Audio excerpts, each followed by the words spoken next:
لبيك لا شريك لك لبيك. Assalamualaikum warahmatullahi wabarakatuh. Assalamualaikum warahmatullahi. Alhamdulillah, salatu wassalamu ala rasulillah wa ala alihi wa sahbihi wa man wala. Amma ba'd. Puji dan syukur kita kepada Allah Subhanahu wa taala karena atas nikmat-nikmat dan taufik hidayah dan juga nikmat-nikmat lainnya yang alhamdulillah Allah Subhanahu wa taala masih berikan pada kita.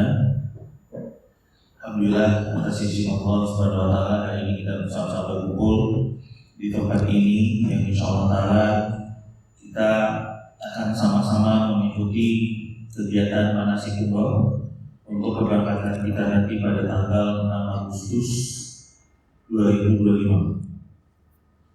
Tak lupa semoga salam dan salam senantiasa tercurah untuk uswah hasanah kita, makhluk termulia yang pernah hidup di atas dunia, Nabi kita Nabi Muhammad Sallallahu Alaihi Wasallam, dan semoga salam dan salam itu senantiasa tersambung untuk istri beliau, sahabat-sahabat beliau, keluarga-keluarga beliau, dan juga orang-orang yang teguh memegang dan menjalankan sunnah beliau sampai hari kiamat nanti. Bapak dan Ibu, para calon tamu Allah yang semoga selalu diberkahi dan diberikan rahmat oleh Allah Subhanahu wa taala. Gimana kabarnya pagi ini, sehat? Ngantuk? Oh, kejauhan di ngantuk. Bapak Ibu, insyaallah kita akan mengikuti manasik ya, kita santai saja, tidak usah terlalu tegang, karena sebetulnya manasik ini sudah jelas. Sebetulnya kalau Bapak Ibu tonton video yang kami berikan sama buku panduan yang kami berikan, video sudah pada tonton semua? Ya, sebetulnya kalau nanti tonton ini insyaallah bisa, tapi nggak apa-apa. Ini kita sekedar menebalkan saja apa yang sudah kami berikan pada Bapak Ibu. Walaupun nanti biasanya pada prakteknya nanti kita akan pandu insyaallah ya. Tapi akan lebih bagus kalau ini kita tebalkan, makanya itulah kegunaan dari manasik. Bapak Ibu, perkenalkan, nama saya Jiang ya. Insyaallah saya akan menjadi tour leader pada umroh nanti tanggal 6 Agustus. Dan juga satu lagi ada Bang Iqbal yang kemarin kantor operator yang di belakang yang bajunya hitam, tangannya juga ada tangan hijau itu maksudnya. Baik Bapak Ibu, nanti kita bantu untuk Bapak Ibu semua ya. Dan Masya Allah di sini juga kami melihat banyak wajah yang memang sudah pernah berangkat sama kami ya. Ada Bang Dodo, terima kasih kembali lagi bersama kami ya. Dan juga ada beberapa wajah lain yang saya kenal, Masya Allah. Bapak Ibu, sekali lagi kami mewakili PT Pipin Amanah Sejahtera atau Pipin Halatur mengucapkan jazakumullah khair barakallahu fikum atas kepercayaannya memilih kami sebagai wakil Bapak Ibu untuk mengorganize ibadah Bapak Ibu nanti selama di dua kota suci, Madinah dan juga Mekah. Dan kegiatan kita hari ini terbagi menjadi 4 sesi ya. Nanti sesi pertama, yang perkenalkan ini adalah Ustaz Amin ya. Ini Ustaz Amin adalah Ustaz pembimbing nanti. Ada 2 Ustaz pembimbing yang kemarin akan kenalkan. Ada namanya Ustaz Hisham atau Ustaz Nurul yang lulusan Fakultas Hadis dari Sekolah Tinggi Dirasat Islamiyah Jember ya. Namun beliau tidak lagi pulang ke Medan ya, karena kemarin lagi ada bawa jemaah juga. Dan alhamdulillah ini ada Ustaz Amin. Ustaz Amin saat ini sedang menempuh Fakultas apa, Amin? Dakwah. Fakultas Dakwah Usuluddin di Universitas Islam Madinah ya. Alhamdulillah beliau lagi datang ke Medan karena beliau lagi mengurus berkas-berkas untuk membawa istrinya ke Madinah ya. Dan nanti beliau akan membimbing kita semua. Jadi sesi pertama kita akan mendengarkan materi yang nanti Bapak Ibu bisa lihat di buku panduan. Kemudian sesi kedua kita akan turun untuk praktek ke bawah ya, supaya kita bisa sedikit mengenal apa itu bagian-bagian dari Ka'bah, apa itu rukun yamani, apa itu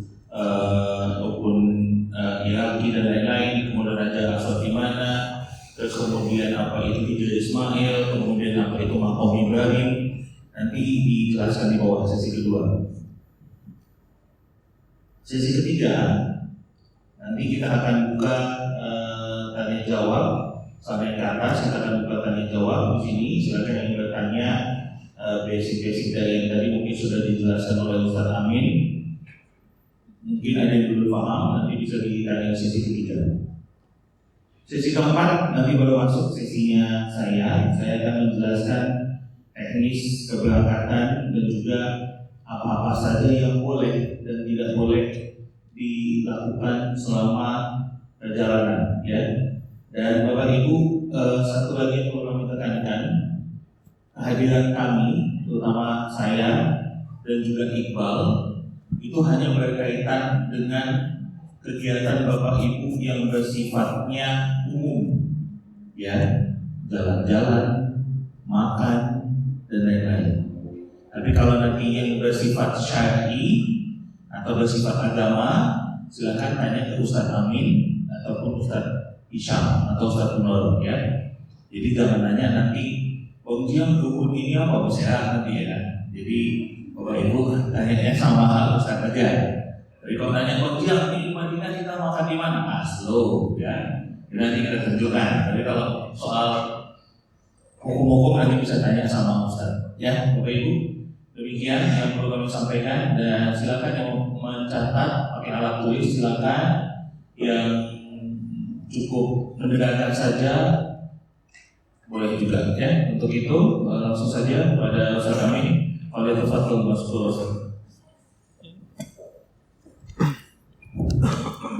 Ini udah hidup.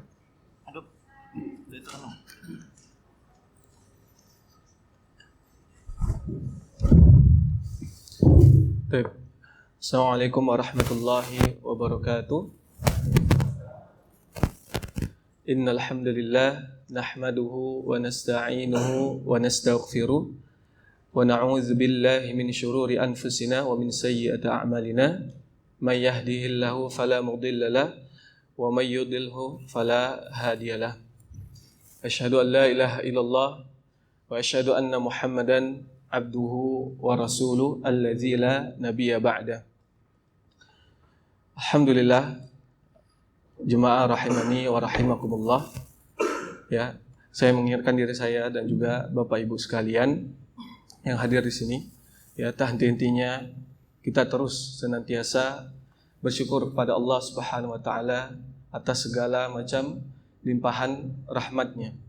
Mulai dari kesehatan, al-afiyah, kesejahteraan, kemudian kemampuan fisik dan juga kemampuan untuk melaksanakan rangkaian, ya, ibadah umrah yang dimana Allah memerintahkan dalam surahnya, qala Allah Ta'ala wa atimmul hajja wal umrata lillah, dan sempurnakanlah, ya, karena Allah Subhanahu wa Ta'ala oleh kalian, yaitu haji dan juga umrah. Kemudian salawat dan salam kepada junjungan kita, panutan kita, orang yang harus dan wajib kita cintai melebihi, ya, bahkan melebihi kedua orang tua kita, yaitu Nabi Muhammad sallallahu alaihi wasallam. Ya, semoga Allah melimpahkan rahmat dan juga meninggikan derajat beliau, dan juga kepada para sahabatnya, dan juga kepada siapapun, ya, yang mengikuti risalahnya, yaitu Al-Quran dan As-Sunnah atau hadis Nabi sallallahu alaihi wasallam. Baik, berbicara tentang umrah, ya, hakikatnya umrah itu adalah undangan dari Allah Subhanahu wa Ta'ala, di mana undangannya Allah Subhanahu wa Ta'ala ini tidak sama seperti undangannya manusia, ya. Makanya kalau kita lihat biasa jemaah-jemaah umroh atau jemaah haji itu dijuluki dengan apa? Duyufur Rahman, ya, artinya tamu-tamu Ar-Rahman, tamunya Allah Subhanahu wa Ta'ala. Saking spesialnya, ya, derajat orang-orang yang kemudian melaksanakan umrah. Dan insyaallah semoga Allah mudahkan, ya, Bapak Ibu sekalian yang hadir di sini akan melaksanakan umrah dalam waktu dekat. Sampai kemudian ya apa kata Nabi sallallahu alaihi wasallam? Al-hujjaj wal umrah, kata Nabi, para jemaah haji dan juga orang-orang yang melaksanakan umrah, al-hujjaj wa umar, ya.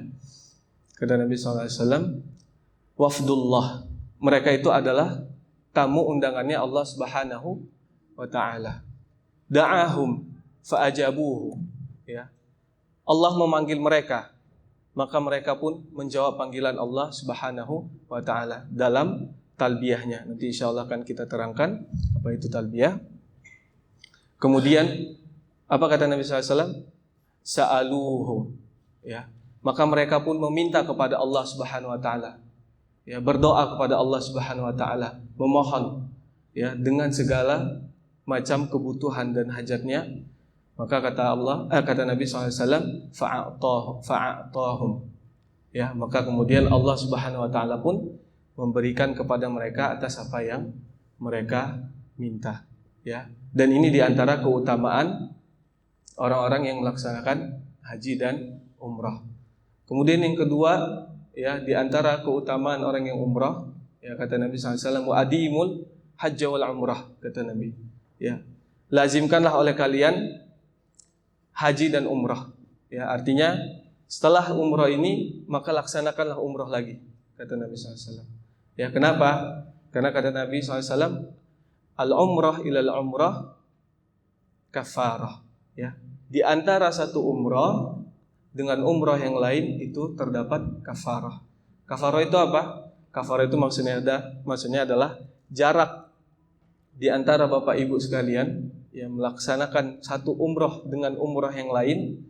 Misalnya tahun ini atau bulan ini Bapak Ibu sekalian melaksanakan umrah, kemudian nanti insya Allah di akhir tahun rezeki lagi untuk melaksanakan umrah, maka jarak di antara bulan 8 ini misalnya dengan bulan 12 itu dosa-dosa kecilnya semua diampuni oleh Allah Subhanahu wa taala berdasarkan janji Nabi sallallahu alaihi wasallam. Ya. Itu keutamaan dari orang yang melaksanakan satu umrah dengan umrah yang lain, ya. Baru kemudian kata Nabi sallallahu alaihi wasallam juga, ya, di antara keutamaan orang yang melaksanakan umrah, pahala, ya, pahala umrah itu dapat menghapuskan dosa, ya. Ganjaran orang yang melaksanakan umrah itu dia tidak hanya mendapatkan pahala, tapi dia juga mendapatkan ampunan dari Allah Subhanahu wa taala. Bahkan Nabi SAW mengumpamakan sebagaimana besi, ya, yang dikikis karatnya, ya. Jadi ketika kita selesai melaksanakan umrah, maka dan umrahnya mabrur, ya, kita laksanakan semua rukun-rukunnya, kemudian kita laksanakan semua sunnah-sunnahnya, kewajiban-kewajibannya kita tunaikan semuanya, maka kemudian nanti, ya, setelah selesai melaksanakan umrah, insyaallah, ya, kalau umrahnya mabrur, insyaallah setelah itu Allah akan ampunkan dosanya, kemudian Allah akan angkat derajat kita, ya. Allah akan memberikan kita ganjaran-ganjaran yang besar dan juga doa-doa yang diijabah oleh Allah Subhanahu wa taala. Kemudian, ya, kata Nabi SAW kepada ibunda Aisyah radhiyallahu anha, ya, ketika ditanya tentang bagaimana ganjaran umrah itu ya Rasulullah, maka kata Nabi SAW, inna laki minal ajri ala qadri nasabik wa nafaqatik, ya, sesungguhnya bagi engkau wahai Aisyah, ya, sesuai dengan kadar apa yang engkau keluarkan dari hartamu dan juga sesuai dengan kadar rasa lelahmu. Artinya apa? Dimulai, ya, dari Bapak Ibu mulai meniatkan untuk melaksanakan umrah, kemudian mulai meniatkan, ya, untuk mencari travel yang terpercaya dan yang amanah, begitu, ya. Sampai kemudian Bapak Ibu hadir di sini detik ini, itu semuanya dihitung sebagai pahala oleh Allah Subhanahu wa taala sebagaimana yang disampaikan oleh Nabi sallallahu alaihi wasallam tadi, ya. Makanya kemudian tidaklah sia-sia orang yang menginfakkan, mengeluarkan hartanya, ya, dalam prosesi umroh itu, ya. Kala sekali-sekali tidak sia-sia. Karena semua harta, ya, dan gerak-gerik kita semuanya nanti akan dihisab oleh Allah Subhanahu wa taala. Maka dari itu penting untuk kita sebagaimana hadis Nabi SAW, innamal a'malu binniyat, ya. Setiap amalan itu tergantung niatnya. Makanya ketika Bapak Ibu sekalian mulai mau berangkat, ya, melaksanakan manasik umrah, kemudian mempersiapkan segala sesuatunya, kemudian sampai berangkat nanti niatkan semuanya untuk mendapatkan pahalanya Allah Subhanahu wa taala dan juga ampunannya, ya. Jadi demikianlah, ya, sekitar 3 atau 4 poin tadi tentang bagaimana keutamaan orang yang melaksanakan umrah. Nah, kita lanjut ke sesi yang berikutnya, yaitu penjelasan, ya, tentang tata cara umrah itu sendiri. Kalau di bukunya di halaman 2, ya. Jadi Bapak Ibu sekalian, umrah itu simpel saja, ya. Umrah itu poinnya cuma 4. Poinnya cuma berapa? 4. Niat ihram, tawaf, sa'i, kemudian tahallul, ya, atau memotong rambut. Nah, yang pertama kali, ya, yang perlu Bapak Ibu sekalian ketahui, ketika kita hendak berniat itu, kita harus tahu, ya, bahwasannya niat dalam umroh ataupun haji ini tidak seperti kita melaksanakan ibadah-ibadah lainnya, ya. Hanya sekedar niat, bisa di mana saja, bisa kapan saja, misalnya begitu. Tapi berbeda dengan ibadah haji dan umroh. Niatnya harus di tempat yang khusus, yang sudah dibatasi oleh Nabi Shallallahu Alaihi Wasallam, ya. Nah, ini di poin halaman ketiga, halaman berikutnya. Nah, ini, ya, ini biar kita langsung ke gambarnya aja biar lebih jelas. Umumnya jemaah Indonesia itu, ya, dia kalau berangkat itu kalau tidak langsung umroh biasanya singgah dulu ke Madinah. Nah, kalau misalnya kita, ya, langsung aja kita itu kan singgahnya ke Madinah, ya. Maka kita mengambil mikot sebagaimana penduduk Madinah mengambil mikot, yaitu di mana? Di Zulhulaifah. Ya, penduduk Madinah itu mengambil mikot di Zulhulaifah. Kalau Bapak lihat yang di sebelah kiri atas, ya, itu ada Zulhulaifah. Di situ adalah mikotnya penduduk Madinah, ya. Dan mikot penduduk Madinah ini adalah mikot yang paling jauh, ya. Mikot yang paling jauh di antara seluruh mikot yang telah disampaikan oleh Nabi SAW. Kenapa? Karena kata para ulama sebagai hadiah, ya, sebagai hadiah bagi penduduk Madinah. Karena dengan itu mereka bisa memperbanyak talbiyah mereka kepada Allah Subhanahu wa taala. Ya, jaraknya kurang lebih sekitar 400-an kilometer. Ya, dibandingkan yang terjauh kedua itu ada Juhfah. Ya, Juhfah itu bagi penduduk yang datang dari Mesir dan juga Sudan misalnya dan negara-negara lainnya, ya, di arah sebelah barat begitu.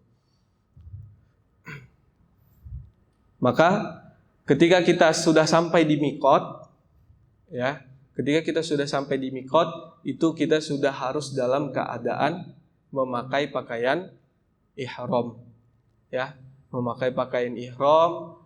Untuk yang laki-laki bersih semuanya, tidak memakai sedikit pun, ya, pakaian dalam, ya, peci misalnya, kemudian baju ataupun celana itu tidak boleh memakai selain dari 2 helai kain putih.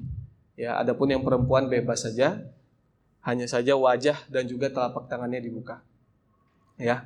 harus sudah dalam memakai itu, kemudian sholat sunnah 2 rakaat, ya. Kemudian setelah itu mengambil niat. Apa niatnya? Ini di halaman berikutnya. Halaman 4, ya. Niatnya paling penting itu di dalam hati, ya, Bapak Ibu. Dan di sini di rangkaian umroh ini satu-satunya ibadah, ya, yang memang jelas disyariatkan oleh Nabi SAW untuk dilafazkan niatnya, ya, itu dengan lisan. Tapi juga harus di dalam hati. Jadi yang paling penting itu niatnya di dalam hati, yaitu dengan nafas labbaika umratan.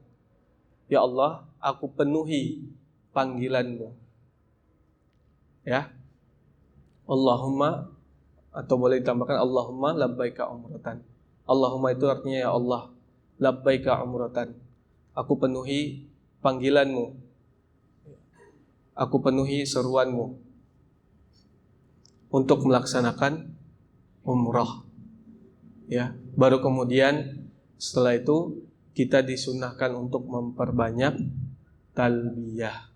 Ya, talbiyah.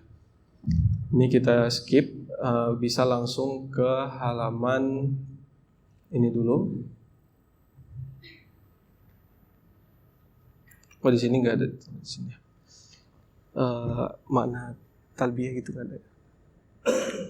Itu deh. Nggak ada. Baik. Jadi mulai dari situ kita disunahkan untuk bertalbiyah, ya. Makna dari talbiyah itu, ya, boleh dibuka lafaznya, itu lihat di halaman 7. Ya, itu lafaznya, ya. Jadi kalau yang kali ini lafaznya benar-benar dihafal, ya. Sebenarnya doa dalam rangkaian umroh ini tidak banyak, ya. Hanya mungkin sekitar 3 atau 4 saja, ya, di titik-titik tertentu kita memperbanyak lafaz dalam berbahasa Arab, ya. Salah satunya ini yang penting untuk kita lafazkan, dan ini insya Allah ana rasa Bapak Ibu sekalian insya Allah sudah sangat hafal, ya, ya, bahkan mungkin sudah sebagian sudah yang pernah umroh mungkin sudah tahu lafaznya itu labbaik Allahumma labbaik, ya, artinya ya Allah, aku penuhi panggilanmu, aku penuhi seruanmu. Jadi dalam bahasa Arab itu ketika misalnya saya memanggil wahai fulan, maka kita jawab misalnya labbaik. Maka labbaik ini adalah panggilan, seruan, atau yang aku penuhi panggilanmu dengan segera, ya, dengan hati yang penuh menghadap engkau, seolah-olah kita mengatakan seperti itu.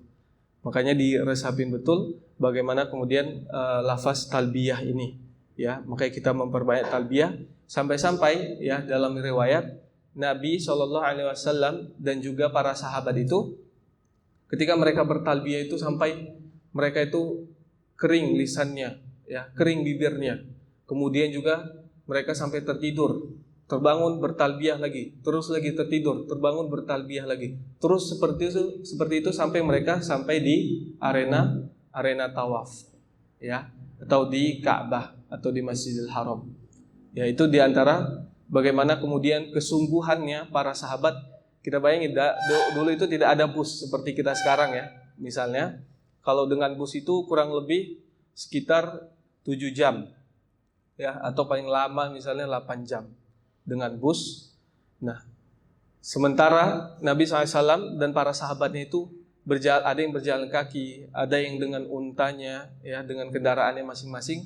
Itu dari Madinah ke Mekah itu kurang lebih memakan waktu sekitar 6-8 hari, ya, dan mereka terus memperbanyak talbiyah mereka kepada Allah Subhanahu wa taala. Dan di antara talbiyahnya itu ini, ya, labbaik Allahumma labbaik.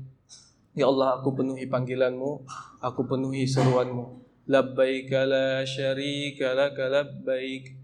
Ya Allah, aku penuhi panggilan zat yang tidak ada sekutu sedikit pun baginya. Innal hamda, sesungguhnya segala macam bentuk pujian, wan ni'mata, dan segala macam bentuk nikmat laka wal mulk adalah milik Engkau ya Allah dan adalah bagian dari kerajaanmu. La syarika lak, yang sesungguhnya tidak ada sekutu bagimu ya Allah. Ya.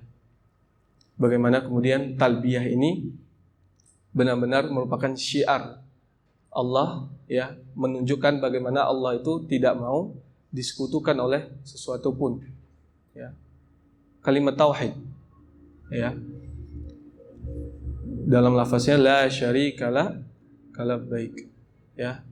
Tidak ada sekutu bagimu ya Rabb. Baik, kemudian setelah itu kita beranjak langsung ke larangan-larangan dulu ya, di halaman 9. Jadi usahakan sebelum umroh, ya, sebelum memakai pakaian ihram, itu potong kuku, kemudian memakai wangi-wangian di tubuh, ya, bukan di kain ihramnya. Jadi kain ihramnya biarkan seperti ini, ya, tidak boleh dikasih parfum atau tidak boleh dikasih pewangi sama sekali, ya, usahakan. Kemudian kalau mau dicuci cukup direndam, dicuci seperti biasa dengan sabun saja, nggak apa-apa. Tapi kalau diberi-beri wewangian itu tidak boleh, ya, terutama yang laki-lakinya dan yang perempuannya juga begitu, ya. Bajunya disiapkan misalnya untuk umroh nanti, itu jangan diberi wewangian, ya, cukup kalau mau dicuci, cuci saja seperti biasa. Oke. Nah, semua larangan ini, ya, seperti potong kuku, memakai parfum, untuk yang laki-laki pakai topi, ya, atau misalnya menutup kepalanya dengan kain apapun, itu nggak boleh, ya. Jadi nggak ada yang boleh menempel nih di atas kepalanya, ya. Pernah kejadian waktu itu ada jemaah yang dia ditariknya kain ihramnya untuk nutupin kepalanya, itu nggak boleh, ya, itu nggak boleh. Kemudian memakai sepatu, ya, yang sampai, ini laki-laki ya kebanyakan, ya, memakai sepatu sampai menutupi atas mata kaki atau semata kaki gitu. Itu nggak boleh juga untuk laki-laki, ya. Makanya usahakan punya sendal khusus untuk umroh nanti. Kemudian memakai pakaian berjahit untuk yang laki-laki juga, ya. Kemudian melamar ataupun menikah, ya, sebagaimana sabda Nabi SAW, la yankihul muhrim, ya, tidak boleh menikah orang yang sedang muhrim, yaitu orang yang sedang berihram, wala yunkah wala yukhtab, ya, dan juga tidak boleh menikahkan orang lain, dan juga tidak boleh memberi khutbah nikah. Kemudian mengambil barang temuan, ya, ini umum, ya, dan ini umumnya semua yang disebutkan di sini ini banyak terjadi. Jadi di sana itu terkadang ada entah dompet atau jam tangan atau sendal, ya, yang jatuh atau misalnya tercecer begitu, itu nggak boleh diambil kalau kita sedang dalam keadaan berihram, ya. Kemudian memakai kaos tangan atau cadar, nah ini khusus untuk perempuan, ya, dan tidak boleh berburu, ya, ini juga poin penting karena di sana itu burung merpati misalnya itu sangat menjamur, ya. Bahkan kata Ibnu Abbas kalau Anda tidak salah, coba diperiksa lagi, bahkan untuk sekedar menakut-nakuti burung saja itu juga tidak boleh, ya. Jadi misalnya sambil video begitu, ya, lari-lari menakut-nakuti burung merpati yang ada di sana itu juga tidak boleh, ya. Dan seluruh tanah haram, ya, mulai Masjid Nabawi dan juga Masjidil Haram itu tidak boleh berburu di sana, apalagi dalam keadaan berihram, karena nanti ada konsekuensinya, ya. Dan juga tidak boleh merusak tanaman, ya, merusak tanaman yang ada di sekitar tanah haram. Lebih luas lagi, ya, misalnya ada rerumputan, ada pohon-pohon, kita tarik-tariki rantingnya atau kita cabut-cabut rumputnya, itu nggak boleh, ya. Apalagi yang memang itu tumbuh alami di sana, yaitu adalah bentuk rahmat Allah Subhanahu Wa Taala kepada ahlu Mekah dan juga ahlul Madinah, ya. Kemudian yang paling penting di poin halaman 10. Sebagaimana firman Allah Subhanahu wa taala, al-hajju asyhurum ma'lumat faman farada fihinnal hajja fala rafasa. Janganlah dia berbuat rafas. Apa itu berbuat rafas? Ini terutama bagi yang membawa pasangannya ya, Bapak Ibu sekalian, itu tidak boleh mengeluarkan kalimat-kalimat yang menggoda, ya, menggoda istrinya, ya, ataupun yang istri menggoda suaminya ketika dalam berpakaian ihram, ya, atau juga mungkin ketika nelpon begitu, ya, mengeluarkan kalimat-kalimat yang mengundang syahwat, itu tidak boleh ketika pelaksanaan haji dan juga umrah. Ini Allah langsung yang berfirman di Al-Quran di surah Al-Baqarah, ya, fala rafasa wala fusuqa, dan janganlah dia berbuat maksiat kepada Allah Subhanahu wa taala. Bermaksiat ini apa maksudnya? Dengan lisannya, ya, misalnya menggosip, ya, berbicara kotor, ya, menggibah, mengadu domba, dan segala macam bentuk maksiat, ya, baik pandangan maupun pendengarannya juga tidak boleh. Ya, na'udzubillah min dzalik. Kemudian Allah bilang terakhir wala jidala fil hajj, dan tidak boleh dia melakukan jidal. Jidal itu apa? Jidal itu maksudnya berdebat, ya. Nanti misalnya kain ihramnya nyangkut dikit langsung dimarahi, ya. Atau misalnya tersandung sedikit langsung marah. Ya, itu enggak boleh. Ya. Dijaga benar-benar, dilatih dari sekarang, ya. Biasakan lisannya untuk diam. Tahan dulu, baru kalau mau berbicara. Ya. Diminimalisir semampunya dan sebisa mungkin. Ya, kalau memang tidak bisa, diusahakan begitu. Ya. Dan ini langsung dari perintah Allah Subhanahu wa taala. Baru kemudian Bapak Ibu sekalian, ya, setelah itu terus bertalbiyah, ya, nanti kita kemudian ke hotel, lalu kemudian setelah meletakkan barang kita laksanakan umrah, ya. Nah, ketika sudah sampai di arena tawaf, kita berhenti untuk bertalbiyah. Yang pertama kita cari ketika kita sampai di arena tawaf itu apa? Cari Hajar Aswad. Ya, karena di sana kita mulai putaran melawan arah jarum jam, yaitu ke sebelah kiri. Ya, dimulai dari Hajar Aswad dan diakhiri juga dengan Hajar Aswad sebanyak 7 putaran. Ya, jadi kita mutar dari Hajar Aswad, putar ke kiri begitu, ya, terus mengelilingi sampai kembali ke Hajar Aswad, maka itu terhitung 1 putaran. Begitu seterusnya sampai 7 putaran. Ya, nanti akan kita perhatikan insya Allah sebentar lagi. Nah, kemudian ketika memulai, ya, ketika kita sudah ketemu Hajar Aswadnya, maka langsung, ya, ini kondisi pada umumnya, ya, kondisi pada umumnya karena kita nggak bisa sampai ke Hajar Aswad, maka kita cukup memberikan isyarat. Jadi nanti kan Ka'bah di sebelah kiri kita, ya. Ka'bah di sebelah kiri kita, maka kita memberi isyarat dengan memalingkan wajah ke kiri sedikit, kemudian Bismillahi Allahu Akbar. Ya, sebagaimana nih di sini ada juga di halaman 14, ya. Bismillahi Allahu Akbar. Maka ketika itu kita disunahkan untuk apa? Memperbanyak berdoa, berzikir, ya, dengan doa dan zikir yang bebas, ya, tidak ada aturannya, ya, tidak ada dalil dari Nabi SAW yang mengkhususkan doa-doa tertentu kecuali di rukun Yamani. Nanti akan kita tunjukkan juga semuanya, ya, mana rukun Yamani, mana Hajar Aswad, mana makom Ibrahim.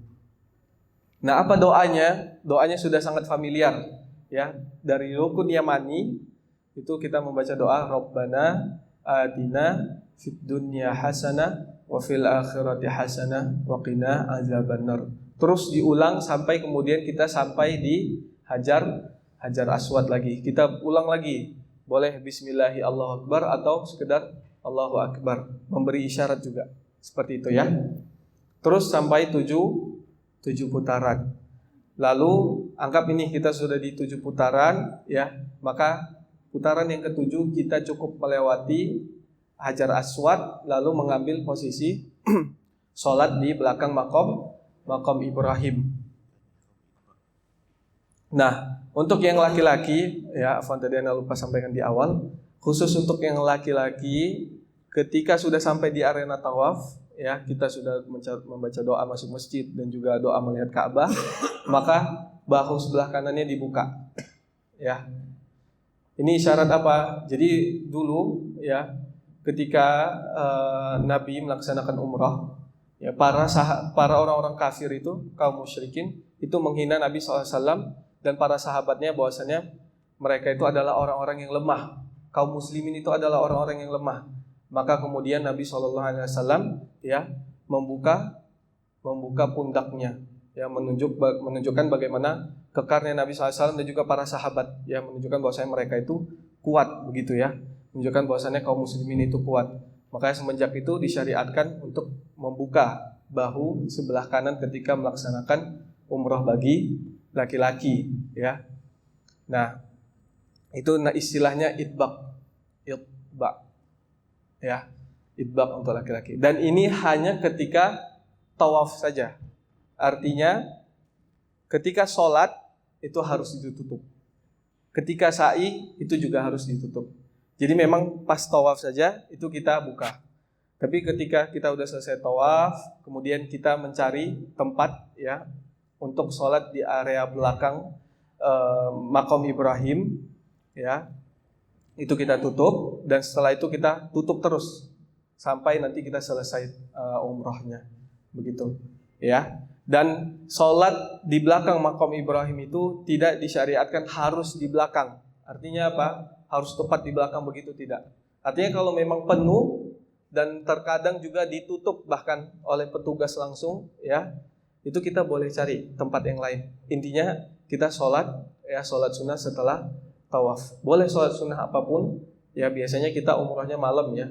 Boleh niatkan sholat tahajud, atau misalnya mungkin yang belum ba'diyah isya, mungkin boleh niatkan untuk ba'diyah isya, atau mau niat sholat sunnah wudu misalnya, dan segala macam. Intinya sholat sunnah 2 rakaat. Kemudian setelah itu minum air zam-zam, ya. Kemudian air zam-zam itu dituangkan sedikit ke atas tangan, kemudian untuk membasahi kepala, ya. Untuk yang perempuan sekedar isyarat saja, ya, dituangkan mungkin berapa tetes begitu, kemudian dibasahi, begitu ya. Sekedar isyarat untuk menjalankan sunnahnya Nabi SAW. Setelah itu kita menuju ke sa'i, ya. Ini di halaman, oh iya, afwan. Ini di halaman 17 ya, coba tadi.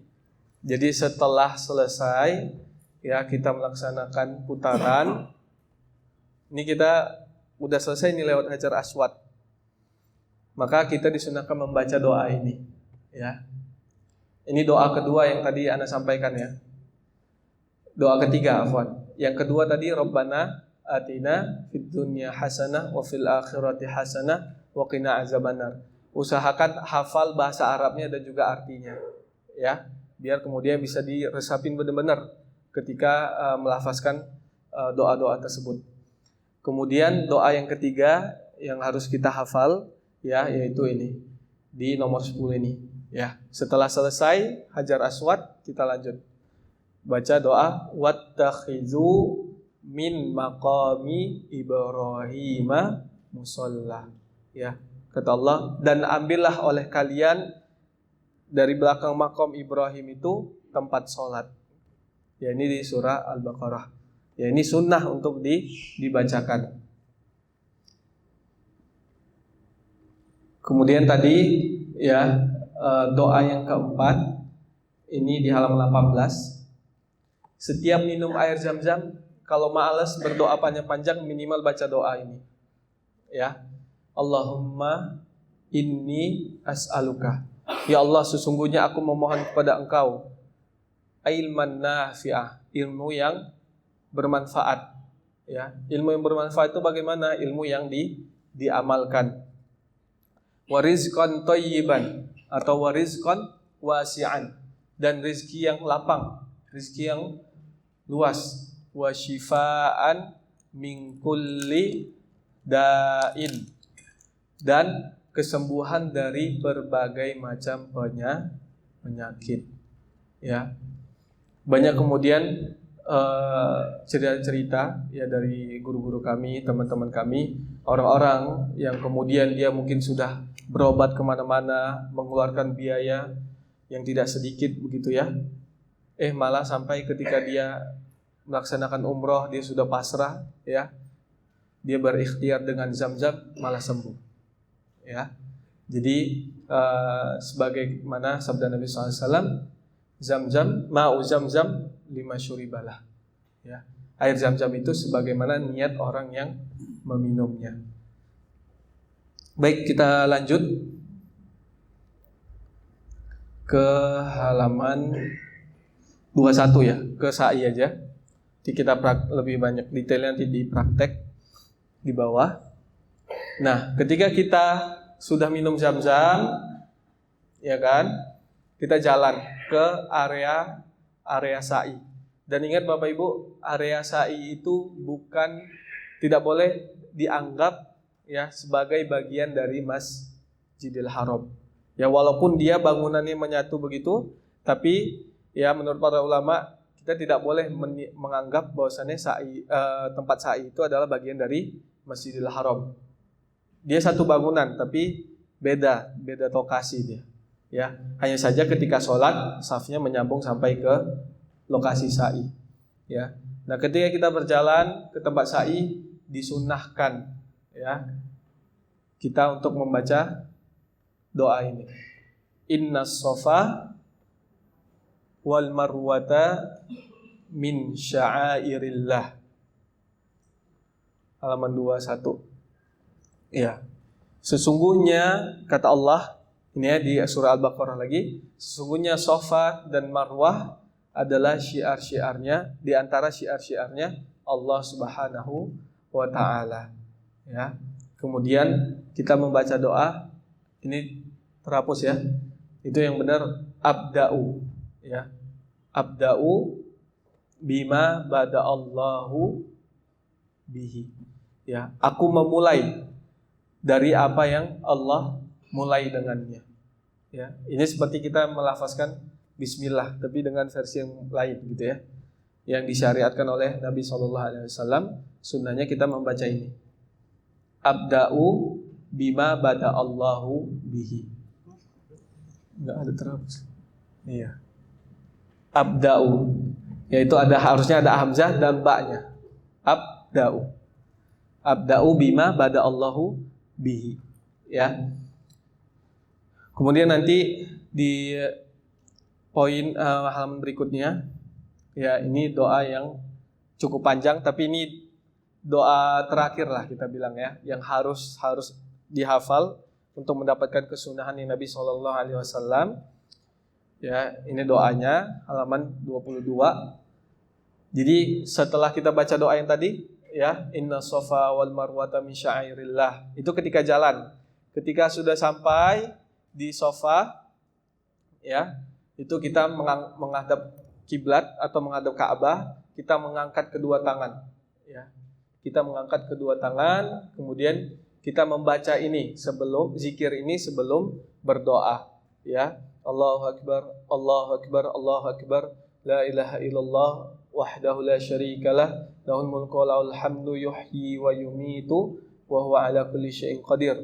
La ilaha illallah wahdah anjaza wa'dah wa nasara 'abdah wa hazamal ahzaba wahdah.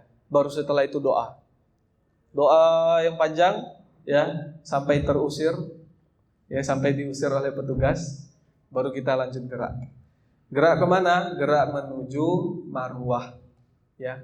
Dan dari Safa ke Marwah itu terhitung satu putaran ya. Nanti dari Marwah ke Safa itu sudah putaran kedua. Kenapa? Karena banyak kejadian dia dari Bukit Safa ke Marwah, dari Marwah ke Safa satu putaran. Ya, jadi totalnya 14 putaran ya. Sementara itu kita sudah dalam keadaan safar, lelah begitu ya. Kemudian lanjut lagi tawaf. Harus sa'i sampai segitu banyak. Ya. Jadi Anda tekankan lagi, dari Safa ke Marwah itu terhitungnya 1 putaran, ya. Kemudian dari Marwah ke Safa itu sudah putaran kedua dan begitu seterusnya. Baru setelah itu tahallul. Nah, nanti di antara Safa dan Marwah khusus yang laki-laki lagi, ya, itu disunahkan romal, berlari-lari kecil, sekedar isyarat saja, ya. Karena nanti di sana banyak tuh yang lomba lari, ya, lomba lari dari lampu hijau yang pertama dapat sampai yang kedua, ya. Dan itu tidak disunahkan seperti itu, ya. Cukup lari-lari kecil saja, ya. Isyarat untuk apa? Isyarat, ya, dulu ketika Ibunda Hajar, ya, mencari air atau mencari bantuan untuk anaknya Ismail, ya, beliau berlari dari Bukit Safa ke Bukit Marwah, ya. Kemudian Allah jadikan lari-larinya Ibunda Hajar tadi radhiyallahu anha itu sebagai bagian dari prosesi ataupun dari kesunahan. Adapun yang perempuan, ya, itu tidak boleh lari. Tidak boleh lari-lari kecil, cukup jalan saja seperti biasa. Ya, untuk yang perempuan. Sudah, yang laki-laki disunahkan untuk berlari-lari kecil. Ya. Baik, setelah itu untuk zikirnya apa? Mungkin di sini ada ya doanya ya. Kalau misalnya di lampu hijau, ya, tapi itu tidak ditekankan, ya, dan itu tidak disunahkan dari Nabi SAW. Artinya bebas saja. Kalau mau berdoa itu ya silahkan begitu. Ya, dengan doa-doa yang umum. Intinya sepanjang umroh ini maksimalkan untuk berdoa. Makanya dari sekarang itu dicatat doanya. Karena apa? Rugi sekali Bapak Ibu, terutama yang masih pertama kali umroh, ya. Umroh wajib tapi sedikit doanya. Sayang sekali, ya. Boleh berbahasa Indonesia, boleh berbahasa Arab, ya. Karena Allah Sami'un Alim. Allah itu Maha mendengar lagi Maha mengetahui, ya. Betapa banyak orang-orang yang kemudian mereka berdoa dan doanya sampai hari ini sudah dijabah oleh Allah Subhanahu wa taala. Ya, manfaatkan betul untuk memperbanyak doa. Baik ketika di bus, ya, misalnya capek bertalbiyah, silahkan, ya, diganti variasinya, mungkin berdoa, ya. Doanya kenapa? Dalam keadaan muhrim, berihram, dalam keadaan safar, ya. Ini ibaratnya istilahnya combo begitu ya. Sudah 2 kali kondisinya, ya, doanya mustajab begitu oleh Allah Subhanahu wa taala, doanya cepat untuk dikabulkan, ya. Baru nanti ketika sampai di arena tawaf, begitu juga. Ya, kalau capek berzikir, manfaatkan untuk berdoa. Nanti akan panjang sekali waktunya. Ya, makanya manfaatkan untuk dicatat, ya, mungkin doa-doanya untuk diri sendiri dulu, baru kemudian untuk pasangan, untuk anak-anak kita, untuk orang tua kita, ya, untuk teman-teman tetangga kita, ya, dan juga untuk orang-orang di sekeliling kita. Ya, semuanya didoakan. Manfaatkan betul, ya, memperbanyak doa bahkan sampai detik-detik terakhir sebelum tahallul. Sebagaimana Imam Abu Hanifah, ya, beliau kena nasihat ibaratnya, tertampar oleh nasihat seorang tukang pangkas. Jadi kisahnya ketika itu, ya, Imam Abu Hanifah, salah satu imam mazhab, ya, beliau datang ke tukang pangkas untuk tahallul, ya. Dan ketika dipangkas, Imam Abu Hanifah diam saja. Maka kemudian, ya, diberitahu oleh tukang pangkas, kenapa engkau tidak manfaatkan waktu engkau di tahallul itu dengan zikrullah? Ya.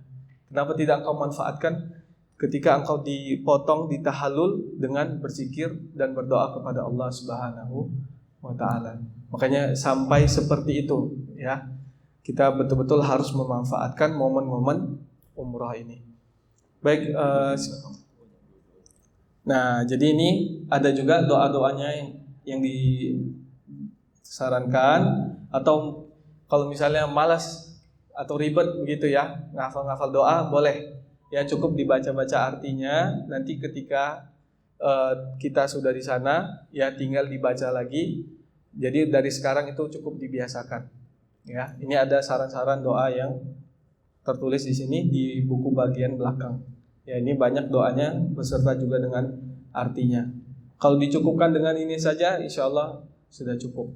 Ya.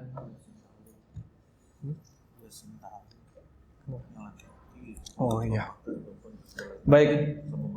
Untuk yang setelah sa'i, ya tahallul tadi. Tahallul itu artinya menghalalkan ya.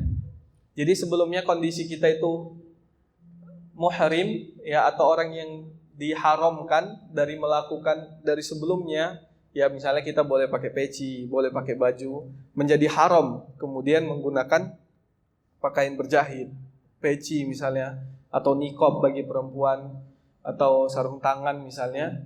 Nah, ketika kita tahallul itu menjadi boleh, menjadi halal. Tahallul itu dari kata halal juga, ya akar katanya. Ya, maka menjadikan dia halal itu dengan cara memotong rambut. Bagi yang perempuan, ini ya, bagi yang perempuan dulu. Untuk yang perempuan cara memotong rambutnya, ya, rambutnya itu dikumpulin begitu, kemudian dipotong ujungnya seruas jari. Ya, dipotong seruas jari. Ya. Jadi caranya dikumpulin, dipotong semuanya.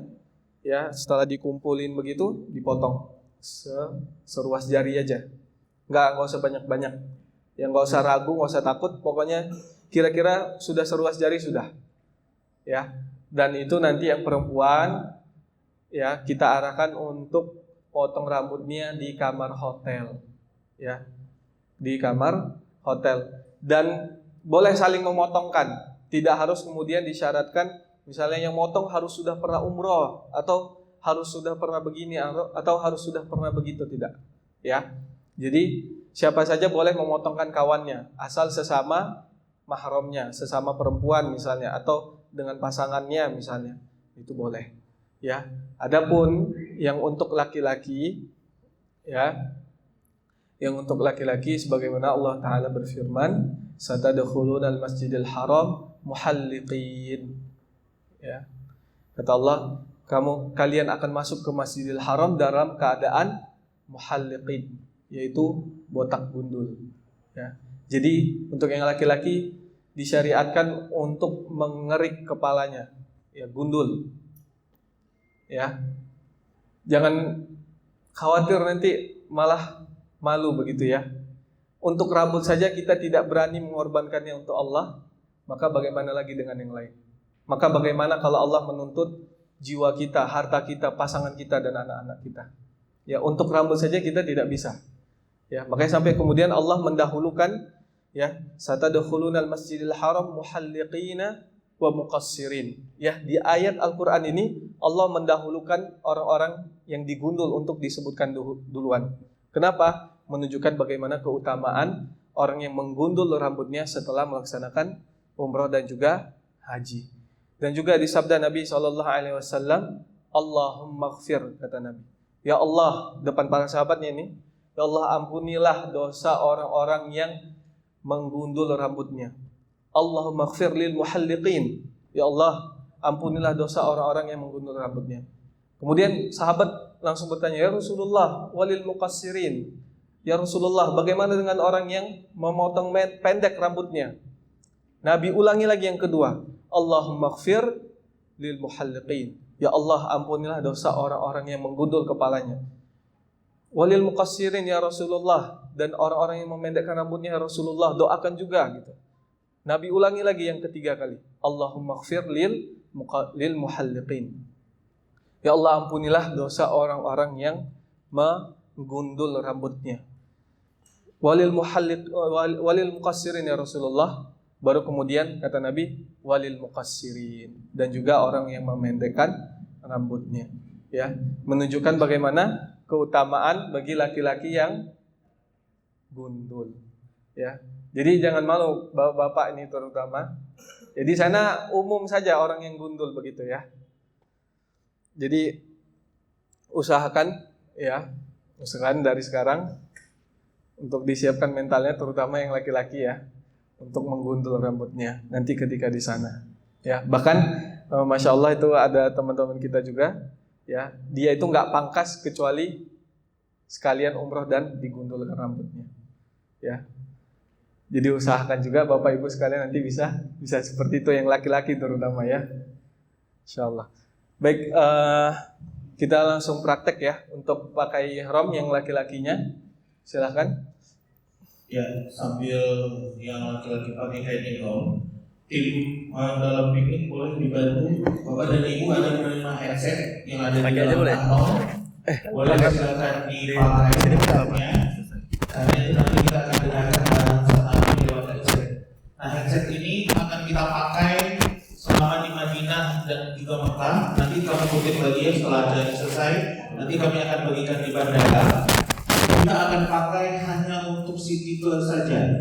Karena memang saat ini sudah ada peraturan dari pemerintah Saudi bahwasanya headset itu tidak bisa dipakai untuk tawaf, untuk menghindari atau menjaga keamanan dari Masjidil Haram. Jadi headset ini akan dibandingin untuk kajian, kemudian juga ketika kita city tour supaya penjelasannya bisa lebih detail. Dan saat ini akan dipakai untuk kita mendengarkan arahan dari Ustaz Amin nanti di lapangan. Ya, silakan dipakai itu di kuping sebelah kiri dan itu nanti dinyalakan bagian tengahnya ya. Sebentar.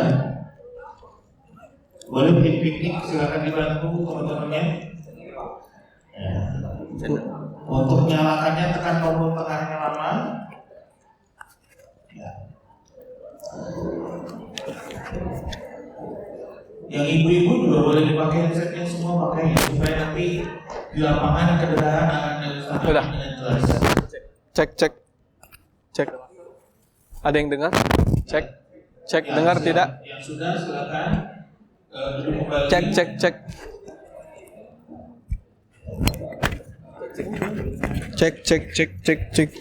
Dengar? Bagi yang sudah terpasang belum Dengar ya? Info biar kita datangi oleh tim. Cek. Satu, bismillahirrahmanirrahim. Dengar semuanya? Jelas ya? Ayo dibantu ya, yang mungkin headsetnya belum on atau kurang pandai.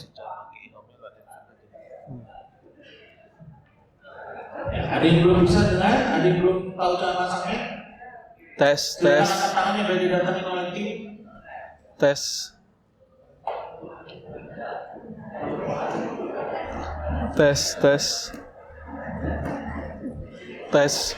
Oke. 1, 2. Ya, silakan digantung di leher boleh, headsetnya kan ada gantungannya. Nah, gitu. Karena nanti ketika kita segitu ada penjelasan mengenai sejarah yang ada di kota Madinah, kota Mekah. Itu biasanya kalau pakai mic di dalam bus itu tidak kedengaran. Jadi kita pakai headset. Ya. Kalau sebelum tahun ini kita masih pakai headset ini untuk ibadahnya. Jadi semua doa itu kita talqinkan, tapi kalau sekarang tidak boleh lagi oleh pemerintah Saudi. Jadi nanti kita memang akan buat barisan Dengar Ibu? Yang ibu-ibunya lebih dekat sama ustadznya. Oke, sudah semua? Ada yang masih belum dengar? Sudah?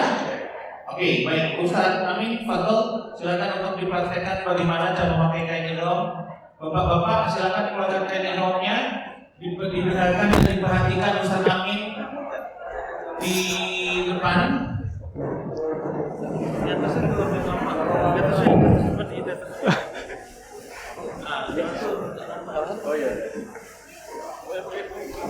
Diperhatikan ya, ini dan tidak ada panduan khusus sebetulnya Bapak Ibu untuk memakai kain ihram. Jadi senyamannya aja. Tapi ini ada salah satu tips yang biasa kita pakai. Apa tahu Ustaz? Kayak anak pakai biasa kan? Kayak anak pakai biasa kan? Baik, silakan dikeluarkan, diambil satu helainya dulu, yang bapak-bapaknya. Satu aja dulu, ya.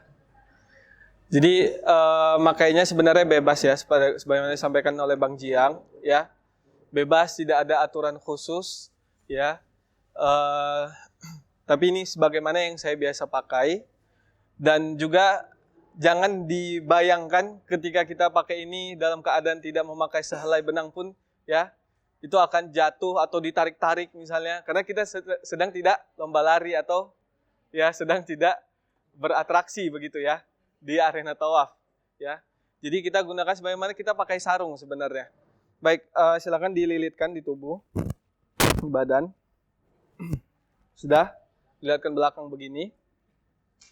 Dipakai dililit, Pak. Iya, coba dibuka dulu semuanya. Dilebarin lagi nggak apa-apa. Enggak, dibuka lebar lagi. Coba dibantu Bang Paldi.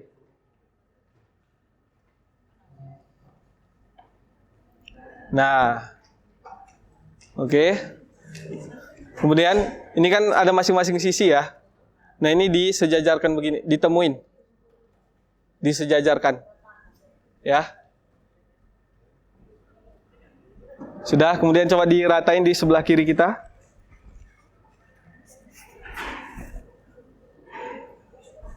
Diratakan saja, kira-kira saja. Sudah? Nah, begitu. Oke. Nah, ini badan sebelah kiri kita di sini. Ini kita pegang. Ya, ketat. Yang ketat aja nggak apa-apa. Ya, tekan aja ke dalam. Ya, tekan aja nggak apa-apa. Ke dalam. Kemudian kita lipat ke sebelah kanan. Nggak apa-apa. Ha, tekan aja. Kita ulangin. Ini kita pegang ini. Sisi sebelah kirinya kita pegang. Sudah? Bisa, Pak? Coba, ini Bang, bantu Bang. Beliau. Ini, beliau coba. Dah, oke. Dah. Oke, panitia dibantu ya untuk dilihat ya. Oke, ini sebelah kirinya dipegang, begini. Dimasukin begini ya. Nggak apa-apa, ketat aja. Kemudian dilipat ke sebelah kanan. Sudah? Oke, sudah dilipat semua. Tunggu ya. Udah, langsung tutup. Lipat lagi, ya. Ini tangannya sebelah kanan ini. Lipat lagi begini. Udah, kemudian langsung lipat. Langsung gulung. Gulung aja, iya kayak pakai sarung, bebas aja gulungnya. Jangan dibawa pusat. Sudah? Usahain kain ihram ini menutupi, ya paling penting itu bagian pusar, ya. Karena aurat laki-laki itu, ya dari pusar sampai lutut, ya. Begini, sudah. Nah kalau begini, insya Allah bagian depan juga terlapisi, ya. Dan nggak usah khawatir nanti harus ini gimana Ustadz kalau ngangkang-ngangkang dan segala macam, ya. Dan paling penting diusahakan untuk dijaga auratnya. Ya, dijaga auratnya artinya apa? Misalnya ketika di sofa, jangan pula duduknya sambil ngangkang begitu ya. Nggak boleh. Ya, kita usahain semaksimal mungkin kita jaga aurat kita. Karena kan ini, kalau ini masih pakai ya. Nanti kalau sudah tidak pakai, kalau duduk di sofa sambil misalnya diangkat kakinya ke sofa, gimana? Kelihatan nanti, ya. Usahakan tetap dijaga auratnya. Ya, untuk yang laki-laki ya, terutama ya. Paling penting itu bagian bawah, ya, bagian bawah. Adapun atasnya juga pakai. Iya. Ya, diambil lagi satu lagi kainnya.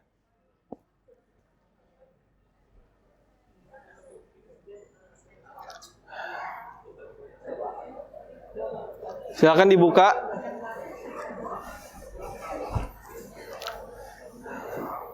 Sama seperti tadi ya. Diletakkan aja di punggung belakang begini.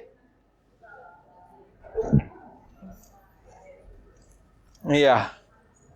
Nah, coba buat bagian, ini ada berapa model ya. Yang biasanya kita, ya. Ini bagian kanannya sedikit dipanjangin, sedikit aja, sebelah kanan. Sudah, sedikit aja. Oke. Nah ini, tangan kita ini keluarkan dari bawah. Ini dimasukkan. Kain sebelah kiri masukkan ke dalam pinggangnya ini. Masukkan ke dalam. Nggak harus ujungnya. Pokoknya masukkan aja. Ini ya, sebelah kiri, kain sebelah kiri, masukkan ke dalam. Bisa?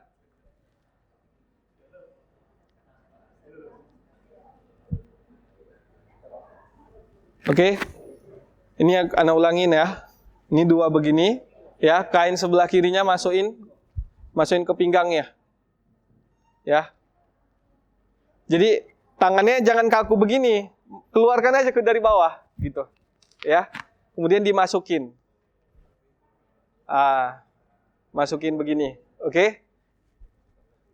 Kemudian yang satunya lagi cukup diselempangkan aja, ya. Cukup diselempangkan begini, ya, diselempangkan aja. Jadi kalau tiap jatuh, selempangkan lagi, ya. Sekalipun dalam sholat, biarpun jatuh, nggak apa-apa, selempangkan. Itu gerakan yang dibolehkan karena ada hajat di sana, ya, kita untuk menyempurnakan untuk menutup aurat, begitu ya.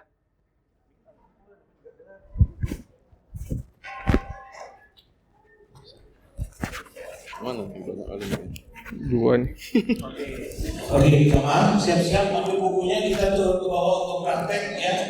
Dompet ataupun yang penting tinggal saja di sini ada yang jaga, insyaallah. Dan juga kita fight ya, atau orang yang tetap seperti umroh. Yang pakai topi, peci tinggal saja di sini ya, kresek-kresek. Biar sama kayak kondisi asli kan nggak pakai tutup atasan ya. Yang pakai peci, topi tinggal saja di dalam, insyaallah ada yang jaga ya. Bapak Ibu silakan ikut sama Ustaz Amin di lantai bawah ya. Silakan di bawah Ustaz Amin. Ayo. Kacamata HP dulu saya. Nggak apa-apa, tinggal aja. Bukunya aja yang penting dibawa. Kacamata, tas semua tinggal ada yang jaga insyaallah. Bukunya di HP berarti. Oh, nggak apa-apa, boleh. Iya.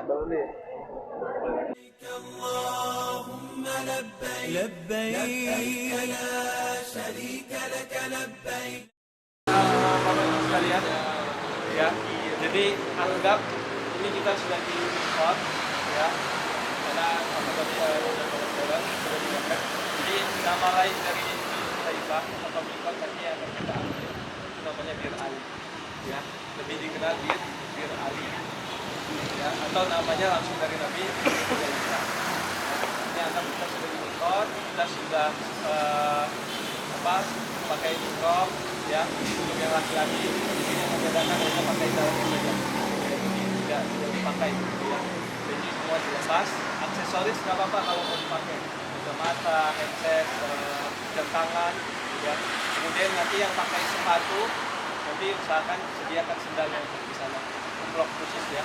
Untuk yang perempuan wajib tetap pakai kaos kaki, ya. Kemudian hanya yang dilepas itu hanya menampakkan wajah dan juga telapak tangan. Tapi boleh misalnya yang pakai uniform, boleh pakai uniform ya istilahnya. Dia menunjuk gitu jilbabnya dari atas kepala sampai ke bawah, itu boleh. Ya. Kemudian kalau kita sudah bersunnah, ya, kemudian kita ambil niat. Ya. Apa sih ini dia Pak? Labbaika umratan.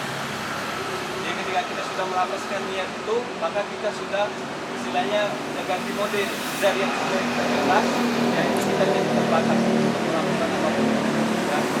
Dijaga lisannya, paling penting dijaga lisannya, dijaga pandangannya, dan dijaga juga pendengarannya. Ketika sudah melafazkan niat pertama, ya, bahwa setelah itu tetap kita jaga kita. Nah, setelah itu, ya, setelah kita sudah melafazkan niat, maka kita bergerak, anggap kita bergerak menuju ke Mekah. Ya, yuk kita ke sana. Ambil boleh nanti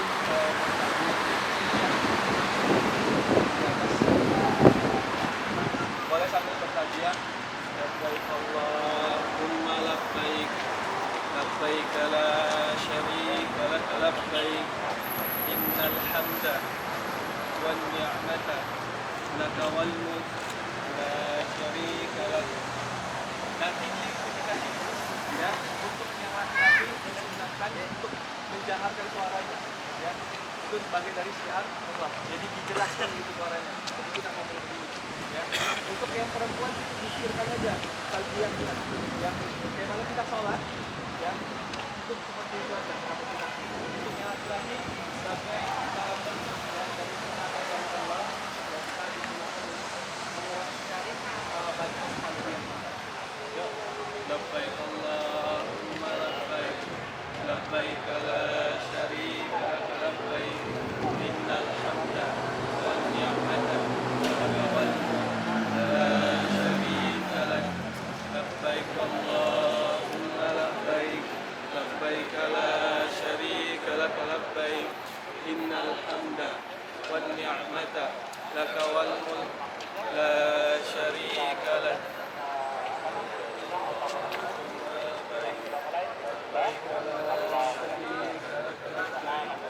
إن الحمد والنعمة لك والملك لا شريك لك.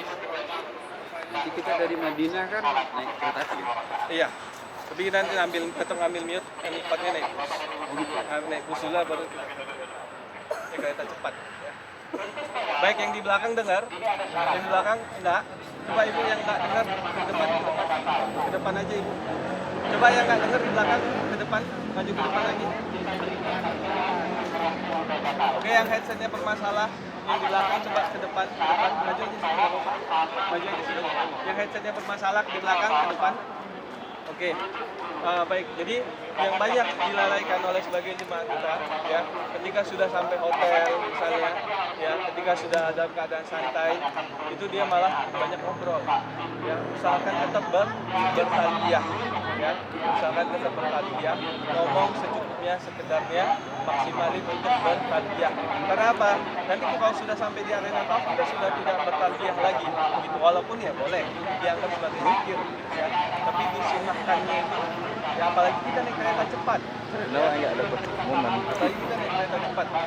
Jadi momen rasa-rasa ya sulitnya Nabi, kepayahannya Nabi, lamanya perjalanan Nabi SAW itu tidak terlalu terasa. Ya karena naik kereta itu biasa sekitar cuma 2 jam. Ya, sekitar nggak sampai bahkan, nggak sampai 2 jam, 1 jam 50 menit kita naik kereta cepat. Ya, maka maksimalkan untuk bertalbiyah. Bahkan ketika kita turun hotel, ya nanti kita susun barisan, itu semuanya disunahkan tetap masih untuk bertalbiyah sampai kita nanti turun. Ya, jadi Ka'bah itu posisinya dia lembah, ya. Lembah itu mendorong ke bawah. Nanti kita turun pakai eskalator atau tangga ke bawah baru kelihatan Ka'bah. Ya. Itu setelah kita sampai di arena tawaf, ya, itu kita baru berhenti untuk bertalbiyah. Nah, untuk yang laki-lakinya, anggap ini kita sudah di arena tawaf, sudah nampak Ka'bahnya begitu ya. Silakan dibuka bahunya yang sebelah kanan, ya.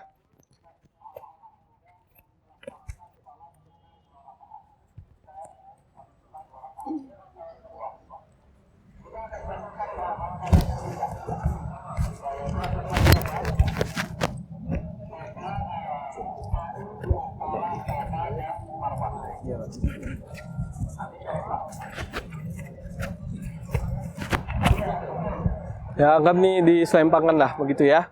Diselempangkan kembali. Jadi bahu kanannya, bukan bahu kiri ya. Atau bukan dua-duanya ya. Bukan dua-duanya ya, Pak. Jadi yang sebelah kanannya saja. Oke. Nah, sudah begini. Kemudian itu coba dibuka doanya. Apa doa melihat Ka'bah di situ coba.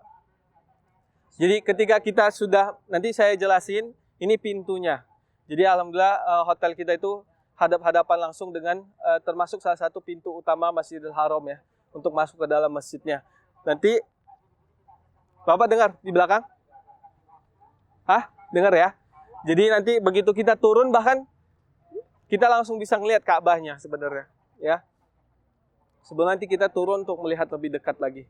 Silakan dibuka dari yang ini, yang halaman berapa ini? 12. Halaman 12. Jadi sebagaimana adab kita masuk ke masjid, ya, sebagaimana adab kita masuk ke masjid, kita mendahulukan kaki sebelah kanan. Ya, nanti anak akan kasih tahu ini gerbangnya, ya. Nah, nanti kan posisinya begini ya. Jadi ada yang paling belakang, ada yang paling depan. Jadi menyesuaikan. Pokoknya masing-masing Bapak Ibu sekalian, saya cuma mandu. Ini doanya Allah maftahli abwaba rahmatik, ya. Nah, nanti Bapak Ibu sekalian menyesuaikan kaki kanannya masuk, baru baca doa, begitu ya. Atau sebelum masuk boleh dibaca duluan doanya, baru kaki kanan melangkah masuk ke dalam. Ya, jadi jangan karena saya sudah masuk duluan, Bapak Ibu, misalnya kaki kirinya malah nanti yang melangkah masuk ke masjid. Ya, jadi disesuaikan lagi. Ya, sama doa-doa di Hajar Aswad juga nanti disesuaikan juga sama yang barisan paling belakang misalnya begitu ya. Baik. Kita kalau di sana nanti berkumpul sama keluarga nggak apa-apa ya? Nggak apa-apa, nggak apa-apa. Iya, nggak apa-apa. Iya. Nah, setelah itu ada doa melihat Ka'bah ya. Ya, jadi nanti setelah kita turun, kita melihat Ka'bah lebih dekat, di situ kita berdoa. Ya, kita berhenti sebentar kalau memungkinkan. Kenapa? Karena biasa kadang kalau kondisinya terlalu ramai, petugas itu langsung ngusir untuk suruh lanjut, langsung jalan gitu. Nah, maka kalau bisa, kita akan berhenti sejenak, kita angkat tangan, kemudian kita berdoa, Allahumma zid hazal baita, dan seterusnya sampai akhir. Ya. Oke, coba nanti ketika di rumah, dibiasakan untuk dilafazkan. Nanti insya Allah di sana kita bimbing lagi. Oke, baik Bapak Ibu, kita jalan ya. Baik, yuk jalan. Nah, ini namanya Makom Ibrahim ya. Ini Makom Ibrahim. Tanda ini Ka'bahnya. Ini Makom Ibrahim. Kita memutari melawan arah jarum jam ke sebelah kiri. Ayo jalan. Nah, selama kita tawaf ya, selama kita tawaf itu disunnahkan ya untuk memperbanyak zikir dan doa seperti yang Anda sampaikan sebelumnya. Ya, boleh diam saja, boleh. Ya, boleh Bapak Ibu sekalian diam saja boleh. Ya, yang nggak boleh itu adalah mengucapkan kata-kata yang tadi ya, rofas dan jidal dan segala macam. Ya, tapi alangkah lebih bagusnya lagi kalau kita ya memperbanyak zikir dan juga doa kepada Allah SWT. Nah, lihat abang-abang ini yang melewati tengah ini ya. Ini namanya Hijr Ismail. Oke. Ini jadi namanya Hijr Ismail ya. Hijr Ismail. Jadi Ka'bah itu dulu memanjang, persegi panjang begitu ya. Kemudian hancur. Kemudian dibangun lagi, hancur lagi, kena banjir dan segala macam, dibangun lagi. Begitu seterusnya sampai akhirnya kemudian ya pada saat itu Imam Malik menasihati raja atau khalifah pada saat itu, janganlah dengan nafsu politik kalian merubah-rubah ya sesuka kalian rumah Allah. Maka kemudian dibiarkanlah kondisi Ka'bah seperti ini. Nah, makanya kemudian orang ya yang melaksanakan tawaf itu tidak boleh dia memutari dari dalam lingkaran ini, setengah lingkaran ini ya. Nanti tawafnya dianggap tidak terhitung ya atau tidak sah. Jadi dia harus ulang lagi satu putaran lagi. Begitu ya. Maka nanti dan biasanya memang ditutup. Ya, biasanya memang ditutup. Nanti dia hanya dibolehkan untuk sholat saja. Dan memang disunahkan kalau kita bisa dan mampu untuk sholat di dalam Ka'bah. Jadi sholat di dalam lingkaran ini seperti kita sholat di dalam Ka'bah. Ke arah mana saja. Ya, mau kita ke arah sini, ke arah sana, terserah. Ya, karena seperti kita sholat di dalam Ka'bah. Biasanya nanti ada waktu-waktunya, nanti kita lihat kondisinya gimana di sana ya. Biasa ada jadwal khusus perempuan, ada jadwal lagi khusus laki-laki. Ya, yuk kita jalan ya. Nah, di sini kita memperbanyak zikir, kembali lagi berdoa. Ya, nanti bisa dilihat, dibaca lagi buku-bukunya ya. Minimalnya zikirnya itu boleh subhanallah, walhamdulillah, wala ilaha illallah, Allahu akbar, wala haula wala quwata illa billah. Subhanallah, walhamdulillah, wala ilaha illallah, Allahu akbar. La haula wala quwata illa billahil aliyil azim. Terus seperti itu kita berzikir. Nah, ini oke, kita berhenti lagi. Baik, Bapak Ibu, ya. Sebelah sana Hajar Aswadnya kelihatan? Kelihatan tidak? Ya. Dan kalau di sana, ya itu biasa nanti ditandai Ka'bahnya itu ada bacaan tulisan-tulisan kaligrafi begitu yang memanjang ke bagian sisi ini, ya. Bagian sisi ini Ini nanti ada tandanya. Ini namanya nanti rukun yamani, ya. Jadi satu sisi sebelum Hajar Aswad itu namanya rukun yamani. Nanti biasanya ditandai kainnya melingkar begini terbuka. Jadi kelihatan batu aslinya, ya. Pokoknya satu sisi sebelum Hajar Aswad itu namanya rukun yamani. Nah, ketika kita sudah melewati mulai dari sini, kira-kira aja, yaitu kita disunahkan sebenarnya menyentuh. Tapi kondisi crowded, ya, benar-benar crowded. Biasanya daerah rukun yamani, Hajar Aswad dan juga multazam, nanti akan kita jelaskan apa itu multazam, itu semuanya dipenuhi sama manusia. Orang sampai lompat-lompat ke atas untuk bisa megang itu, ya. Tapi lihat nanti kondisinya, ya. Kalau memang kita memungkinkan untuk menyentuh, kita sentuh. Ya, kadang biasanya bulan-bulan Agustus itu sepi biasanya, tapi walau alam tahun ini, ya. Nah, ini namanya rukun yamani. Dimulai dari sini sampai kita ke Hajar Aswad, yaitu disunahkan baca Rabbana, ya sambil jalan. Rabbana atina fid dunya hasanah wa fil akhirati hasanah wa qina adzabannar. Rabbana atina fid dunya hasanah wa fil akhirati hasanah wa qina adzabannar. Rabbana atina fid dunya hasanah wa fil akhirati hasanah wa qina adzabannar. Baik, berhenti lagi. Ini namanya apa? Hajar Aswad, ya. Harusnya kita tadi mulai dari sini, ya. Cuman ini kita anggap kita belum mulai, ya. Kita mulai dari sini.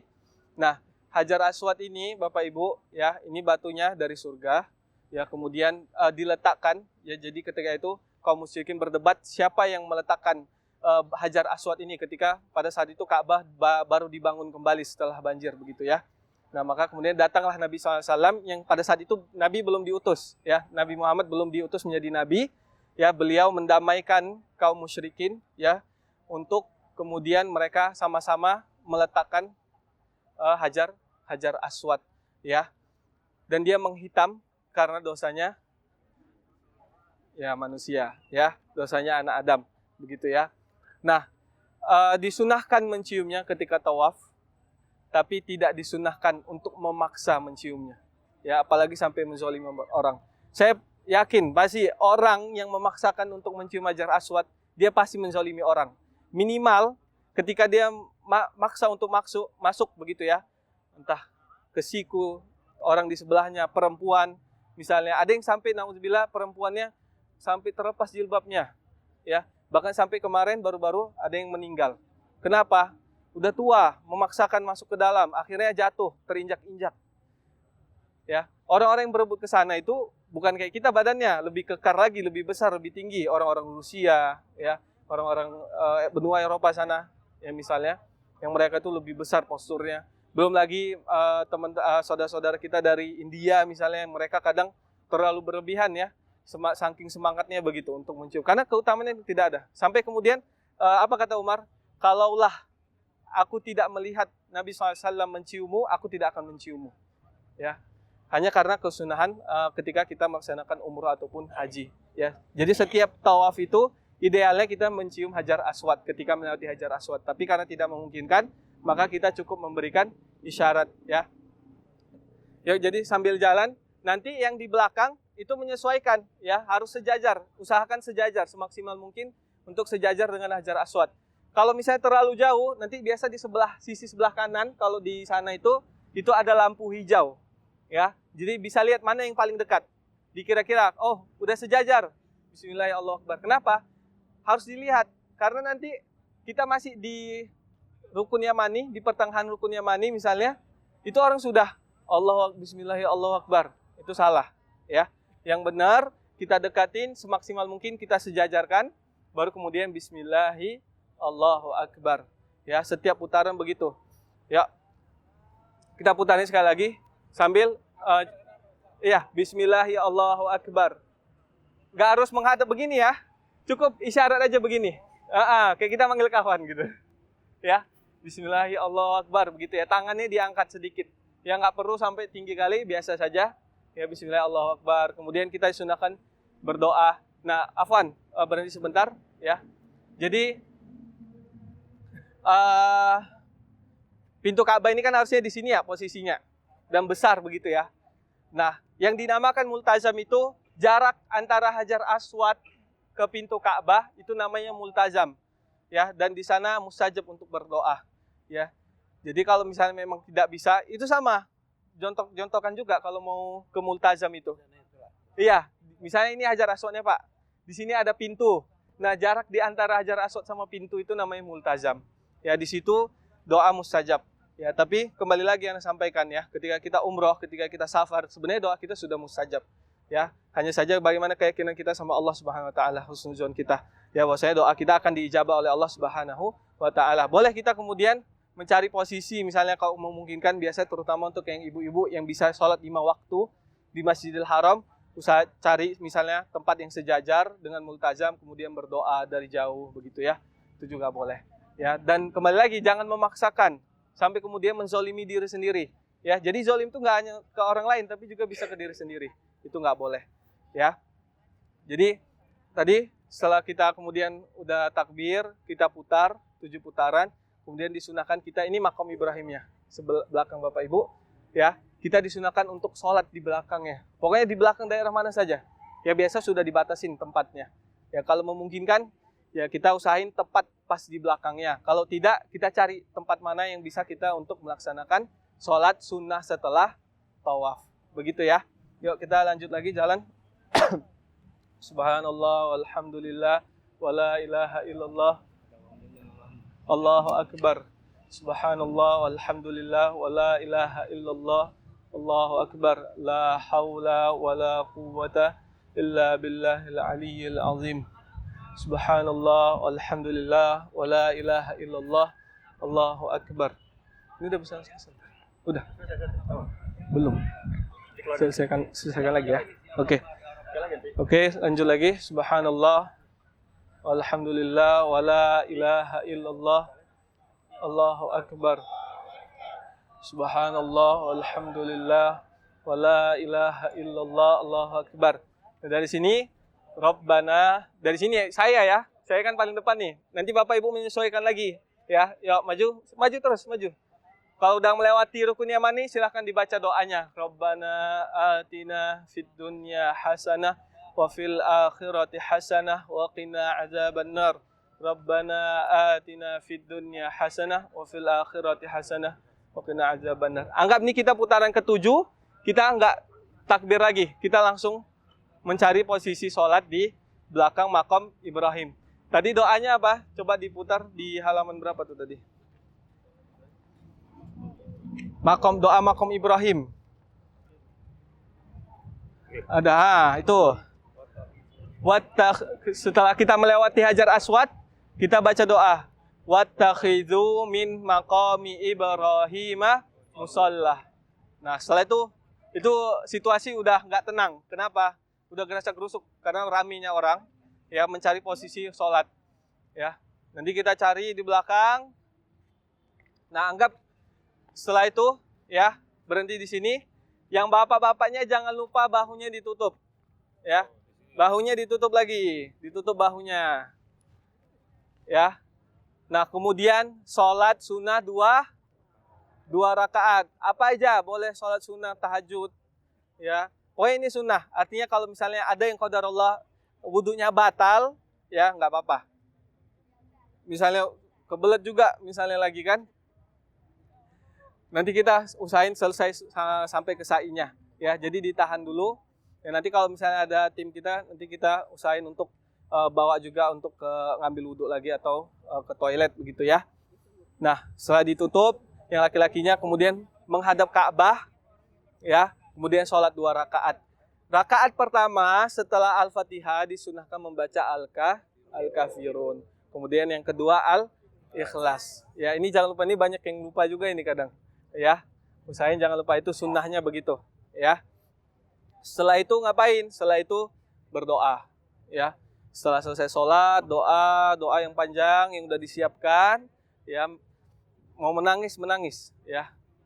Justru ini momennya ketika kita ya banyak merasa banyak kesalahan, banyak dosa kepada Allah Subhanahu wa taala, kita mohon ampun, kita mohon agar Allah memaafkan kita, ya. Boleh diulang-ulang, Allahumma innaka afuwun karim, Allahumma innaka afuwun tuhibbul afwa fa'fu anna, misalnya begitu ya. Jangan lupa pokoknya doakan untuk diri sendiri, pasangan dan juga anak kita minimalnya, ya, dan juga kedua orang tua kita. Begitu ya. Baik, setelah itu, selepas itu kita menuju ke tempat sa'i. Yuk, lanjut. Kembali ayatnya. Duluan dibacanya kulhu. Ayat kedua bawal kafirun gimana? Ya nggak apa-apa Pak. Itu sunnah saja begitu. Batal pula. Enggak. Oke, jadi yang perlu dihati-hatiin juga, diperingati sama para ulama, nggak boleh posisi ketika tawaf itu seperti saya gini. Jadi pastikan bahu sebelah kiri kita itu menghadap Ka'bah, ya. Nggak boleh kemudian berbalik arah, mutar gini. Itu nanti bahkan ada yang menganggap umrohnya batal, harus ngambil lagi mikot begitu. Ya, nauzubillah. Insyaallah pelan-pelan saja. Biasanya pembimbing yang begini kan. Kalau jemaah umrah jalan aja terus. Insyaallah. Oke, jadi setelah selesai sholat tadi ya, kita minum, istirahat gitu. Doa, kemudian kita minum, kemudian airnya diletakkan sedikit di kepala, ya, dibasuh ke kepala. Jadi kita bisa lebih seger gitu ya. Hah? Nggak ada, doanya nggak ada. Doa pas minum aja tadi. Itu ada di buku ya. Allahumma inni as'aluka ilman nafi'ah wa rizqan wasi'an wa shifaan min kulli da'. Boleh pakai bahasa Indonesianya. Ya Allah, berikanlah aku ilmu yang bermanfaat, rezeki yang luas, dan juga sembuhkanlah aku dari berbagai macam penyakit. Ya.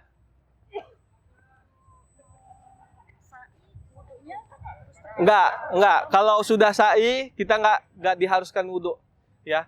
Dan begitu juga tawaf sebenarnya, ada pendapat yang bilang enggak harus toharoh, ya. Enggak harus dalam keadaan berwudhu. Kenapa? Karena kondisi kita misalnya begini. Yang satu misalnya mau pipis atau udah batal, nanti yang setelah balik, yang satu juga lagi saat pipis. Jadi berulang gitu kan. Makanya kemudian kita ngambil pendapat bahwasannya tidak diharuskan bersuci untuk ketika tawaf. Begitu ya, kita boleh ngambil pendapat karena ada rasa kesulitan itu tadi. Tapi diusahakan sebelum kita turun kita sudah berwudu, begitu ya. Kalau kemudian batal tengah jalan itu sudah. Ya, ini kita sudah dekat misalnya di arena sa'i, maka disunahkan baca apa di situ? Coba buka lagi. Halaman berapa tuh? Halaman berapa? 21 ya? Iya. Inna sofa wal marwata min sya'airillah. Nanti kita kelihatan tuh ada keramik, ada bukitnya sedikit. Nah, ketika sudah nampak itu, disunahkan baca doa itu. Hah? Iya, sudah dekat areanya, kita baca doa itu. Kira-kira aja, nggak harus benar-benar, harus pas deket banget, enggak. Ya, dikira-kira semuanya. Ya, ini ada replika ininya ya. Gimana sini? Ya, silakan masuk kemari. Tadi baca ya, inna sofa wal marwata min sya'airillah. Hah? Iya. Ini sofa. Iya, ini sofa dulu. Yuk, maju. Biar yang belakang bisa muat. Apa tuh? Sofa marwah. Sebalik. Silakan putaran kan? Satu tarik aja. Hah? Oh, satu tarik aja. Sofa marwah. Baik, tunggu. Yang di belakang, ayo merapat lagi, merapat.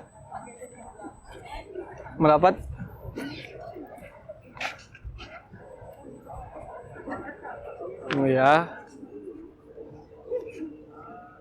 Pak Ustaz, sobek-sobek itu ada artinya lagi. Oh ya. Nanti anak kirim aja yang ada artinya. Tapi yang pas doa-doa khususnya ya. Nanti anak kirim, insya Allah di grup ya. Oke, yang di belakang sudah naik semua. Baik, ini kita cuma satu putaran aja ya. Ini Bukit Sofa namanya. Yang pertama kali kita dapat pasti Sofa, karena pasti digiring ke sana. Karena Bukit Marwah itu agak jauh, ya. Makanya kemudian yang bapak ibu yang mungkin sudah berumur, nggak kuat jalan, usahakan biasakan jalan mulai dari sekarang. Ya, mumpung masih ada waktu. Ya, karena kurang lebih nanti di sana itu kita estimasi perjalanan jalan kakinya itu aja umrohnya itu bisa 8 kilo kurang lebih begitu ya. Baik, sudah, ini anggap Bukit Sofa. Tadi kita baca doanya apa? Inna Safa wal Marwata min sya'airillah. Ketika sudah dirasa-rasa sudah dekat. Nanti anak kabarkan juga, ini kita sudah dekat gitu ya. Nah itu boleh dibaca doa itu. Kenapa? Karena kadang kalau kita nggak pakai headset lagi, jadi suara saya kadang nggak nyampe ya. Jadi Bapak Ibu tetap harus fokus kembali untuk baca masing-masing gitu. Ya, tapi akan saya usahakan untuk saya ingatkan nanti di sana. Ya, Inna Safa wal Marwata min sya'airillah. Kemudian ketika sudah sampai, ya boleh dibaca abda'u di situ ya. Nanti boleh dicoret abda'u bima bada Allahu bihi. Abda'u bima bada Allahu bihi. Ya, aku memulai dari apa yang Allah mulai dengannya. Ya, kemudian kita disunahkan untuk menghadap Ka'bah, kemudian berdoa. Ya, anggap ini Ka'bahnya. Ya, silakan dia menghadap Ka'bah, kemudian diangkat tangannya semampunya sambil dibuka bukunya, misalnya kan. Kemudian baca doa berikutnya, Allahu Akbar, Allahu Akbar. Nggak usah pakai isyarat tangan, nggak apa-apa. Doa aja, karena sunnahnya Nabi mengangkat tangan, berdoa, menghadap kiblat, sambil baca doa. Allahu Akbar, Allahu Akbar, Allahu Akbar. La ilaha illallah wahdahu la syarika lah. Lahul mulku wa lahul hamdu yuhyi wa yumit. Wa huwa ala kulli syai'in qadir. La ilaha illallah wahdah. Anjaza wa'dah. Wa nasara abdah. Wa hazamal ahzaba wahdah. Jadi dimatikan aja huruf-huruf terakhirnya, ya. Oke, kemudian setelah itu doa yang panjang, ya. Biasanya juga nggak bisa panjang-panjang karena diusir, ya. Tapi doa semampunya, ya. Atau dibagi-bagi doanya, karena kan kita bisa 6 kali doa tuh nanti. Di sini doa, nanti di Marwah sama juga. Kita ngadep kiblat, kita doa lagi. Baca yang ini, sebelum doa baca ini, zikirnya, kemudian baru doa. Ya, baru nanti diusir kita sambil jalan. Atau nanti bisa jadi pas di Marwah itu biasa paling rawan untuk diusir. Jadi biasanya bisa jadi ketika kita sambil naik, kita udah sambil ngadep kiblat sambil baca doa. Yang usir siapa? Petugas di sana, Pak. Askar di namanya. Tentara khusus untuk mengamankan itu. Iya, karena bagi mereka yang penting kita menunaikan ibadah umrahnya. Masalah sunnah-sunnahnya itu nggak terlalu gitu. Ya. Jadi itu ya kita usahakan semampunya sebagaimana Allah bilang fattaqullaha mastata'tum ya. Oke, yuk kita jalan. Nah, ketika kita jalan sama seperti tawaf tadi, ya tidak ada disyariatkan doa-doa khusus, ya hanya saja kita yang melazimkan diri kita untuk berdoa, kemudian berzikir. Ya, atau kalau capek boleh tes, udah. Oke. Pokoknya ketika kita mulai sa'i tadi, ya, ini kita menuju Marwah, maka intinya kita yang melazimkan diri kita untuk memperbanyak zikir dan juga doa. Atau kalau capek, ya sudah boleh subhanallah bihamdi. Atau alhamdulillah, alhamdulillah, alhamdulillah, Allahu Akbar, Allahu Akbar, Allahu Akbar. Atau boleh doa doang. Rabbana atina fid dunya hasanah wa fil akhirati hasanah wa qina azaban nar. Rabbana atina, terus diulang ya. Nah, di ini nanti di sana ada lampu hijau begitu di atasnya ya. Untuk yang laki-laki itu disunahkan untuk lari-lari kecil ketika melewati lampunya. Nah, larinya nggak harus ngebut, nggak, tapi pelan-pelan aja. Seperti isyarat saja begitu. Kalau misalnya kita sambil nemanin keluarga gitu kan, ya udah kita lari. Yang ibu-ibunya jalan saja begitu. Yang lari-lari cukup, yang laki-lakinya aja. Nah, setelah selesai sudah jalan lagi. Ada sejarahnya nggak? Hah? Iya, sejarahnya Ibunda Hajar. Ya, ketika beliau mencari bantuan untuk mau memberi makan anaknya Ismail. Karena susu beliau kering. Sementara Nabi Ismail yang masih kecil waktu itu haus. Kenapa laki-laki? Hah? Kenapa laki-laki? Apanya laki-laki, Pak? Laki-laki aja, perempuan nggak? Karena waktu itu cuman anaknya Ismail dan juga Ibunda Hajar radhiyallahu anha. Cuman berdua mereka di tengah gurun. Ini kan perempuan atau kan sedia aja perempuan. Apanya? Yang pelakunya di situ kan perempuan. Oh iya. Kenapa kita yang laki-laki aja yang lari, yang perempuannya? Nah, jadi nanti kita jelaskan ya, insya Allah. Kita lanjutkan dulu sedikit. Jadi nanti setelah selesai ya di Marwah. Nah, kita jalan lagi sedikit. Iya. Nanti jalannya itu di sana kita benar-benar nanjak, ya, nanjak begitu. Nanjaknya cukup tinggi. Ya, makanya yang Bapak Ibu yang sudah mungkin agak sepuh, usahakan ya untuk mulai banyak jalan. Ya, mulai dari sekarang dibiasakan untuk jalan. Nah, nanti setelah sampai, ini kita sudah terhitung 1 putaran. Nanti dari sini kita balik lagi ke sana, sudah 2 putaran, begitu seterusnya sampai nanti putaran ke-7 itu di sini, di Marwah. Ya, di Marwah baru nanti kita keluar, ya, kemudian kita yang perempuannya balik ke hotel, ya, potong rambut, yang laki-lakinya ikut nanti bareng pembimbingnya, ya, untuk dipotong rambutnya, digundul semuanya, ya. Nah, ketika sampai di Marwah ngapain? Sama seperti tadi yang sudah saya ajarkan, kita ngadep Ka'bah, misalnya Ka'bah sebelah sana, kita ngadep sana, kemudian kita angkat tangan semampu kita, ya, kalaupun harus sambil berjalan kita baca doa, ya. Allahu Akbar, Allahu Akbar, Allahu Akbar, la ilaha illallah, la syarikalah, lahul mulku wa lahul hamdu, yuhyi wa yumiitu wa huwa ala kulli syai'in qadir, la ilaha illallah wahda anjaza wa'dah wa nasara 'abdah wa hazamal ahzaba wahda. Kemudian doa. Ya, setelah selesai, jangan lupa ditutup dengan salawat kepada Nabi Shallallahu Alaihi Wasallam. Baik, setelah itu, setelah selesai kita kembali lagi ke Marwah di putaran ke-7, yaitu tidak ada doa lagi, kita langsung keluar, ya, untuk bertahalul. Tapi biasanya kita istirahat dulu sebentar, yang mau ke toilet dan segala macam, baru kita antar kembali ke hotel, dan juga yang laki-lakinya tahalul. Yuk, sudah selesai? اللهم لبيك لبيك لا شريك لك لبيك. Oke, bismillah. Assalamualaikum warahmatullahi wabarakatuh. Gimana Bapak Ibu? Capek? Panas? Nggak seberapa, cuma 1 kali keliling loh tadi. Total nanti kita keliling itu dari hotel, tawaf, sa'i, tahalul, kalau di sampai 8 kilo. total hampir 8 kilo.